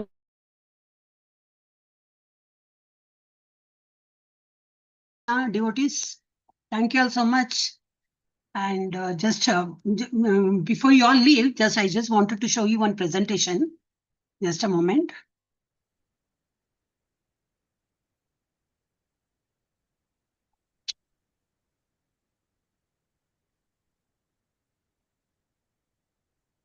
Hare Krishna. Are you all able to see my screen? Screen देख सकते हो सब लोग? हाँ माता। हाँ, आज एकादशी अच्छा पावन दिन है। मतलब it is always said no during all auspicious days whatever you give to the Lord ने भगवान को हमको कुछ देना नहीं है, उनके पास सब कुछ है, बट हमको जो भी मिला है उनके वजह से मिला है। whatever we have got it is all because of him. उसमें से हम एक भी थोड़ा सा भी हम उनको देंगे, लाइक सुदामा, सुदामा जैसे दिया उन्होंने, वैसा हमको थोड़ा भी देंगे तो we are definitely going to benefit. So like we have Sudama Seva schemes and all. So ये जो PPT आप लोग ने देखा होगा, फिर भी members एक just rough 1 or 2 minutes I'll take to go through. तो ये बहुत सारे सुदामा सेवा स्कीम है, लाइक इट स्टार्ट्स फ्रॉम 501 501 रुपये में से, मतलब महीना का हम लोग डाल सकते हैं, या 1000 1000 रुपये का 2000 3000 ऐसे बहुत सारा सुदामा सेवा स्कीम्स है। जैसे आपको अच्छा लगे, जैसे आपको सुविधा होगा, जैसे आपको होगा उस हिसाब से आप हर महीना दे सकते हो। How much ever you feel like giving, how much ever you are able to give, you can give every month. So because this will go for the maintenance of the temple, यानी रोज का जो बत्ती लगाते हैं, जो तेल use करते हैं, जो अगरबत्ती यूज करते हैं, उसमें रोज का उसमें आपका कंट्रीब्यूशन हेल्प हो जाएगा। तो it is like your seva is taken care of for everyday use. So आपका वो बेनिफिट आप देख सकते हो कि भगवान के सामने आपका मतलब आपका सेवा इमीडिएटली वो मिल जाता है। लाइक शिक्षा दान है, ये सब बड़ा रकम है, ये सब आप पूछ लो, आपका टीचर को पूछ लो, आपका जो भी क्लास में है उनको डिटेल आप पूछ लेना। और सुदामा सेवा इज ऑल स्मॉल अमाउंट, बड़ा अमाउंट आपको वन टाइम आपको देना है तो भी आप दे सकते हो। एंड बस बैंक डिटेल्स दिया है और ये भी सब दिया है कि मतलब स्कैन करके दे सकते हैं। तो ऑल दिस डिटेल्स अगर समझ में नहीं आएगा तो आपका टीचर को पूछ लो, या नाम निष्ठा दास प्रभु जी को आप डायरेक्टली लिख सकते हो, या उनको कॉल करने से शायद उठाएंगे नहीं क्योंकि ये बिजी रहते हैं। तो you can write to him, he will definitely guide you. And जो भी आप देते हैं उसका इनकम टैक्स बेनिफिट मिलता है, इनकम टैक्स एग्जम्पशन मिलेगा, because ours is a registered trust. बस ये बोलना था। एंड हम लोग यात्रा भी निकालते हैं, लाइक अभी फॉर एग्जांपल केरल का यात्रा है, गुरुवायूर जाते हैं, जिसको मतलब इंटरेस्ट है तो वैसा आप से माता you want to tell anything about the temple visits and all yatra? माता जी हाँ, या वो यात्रा 7th अपना एनिवर्सरी सेलिब्रेशंस जो है, तो उसके लिए everybody, Prabhu ji wants everybody to join the temple सेवा।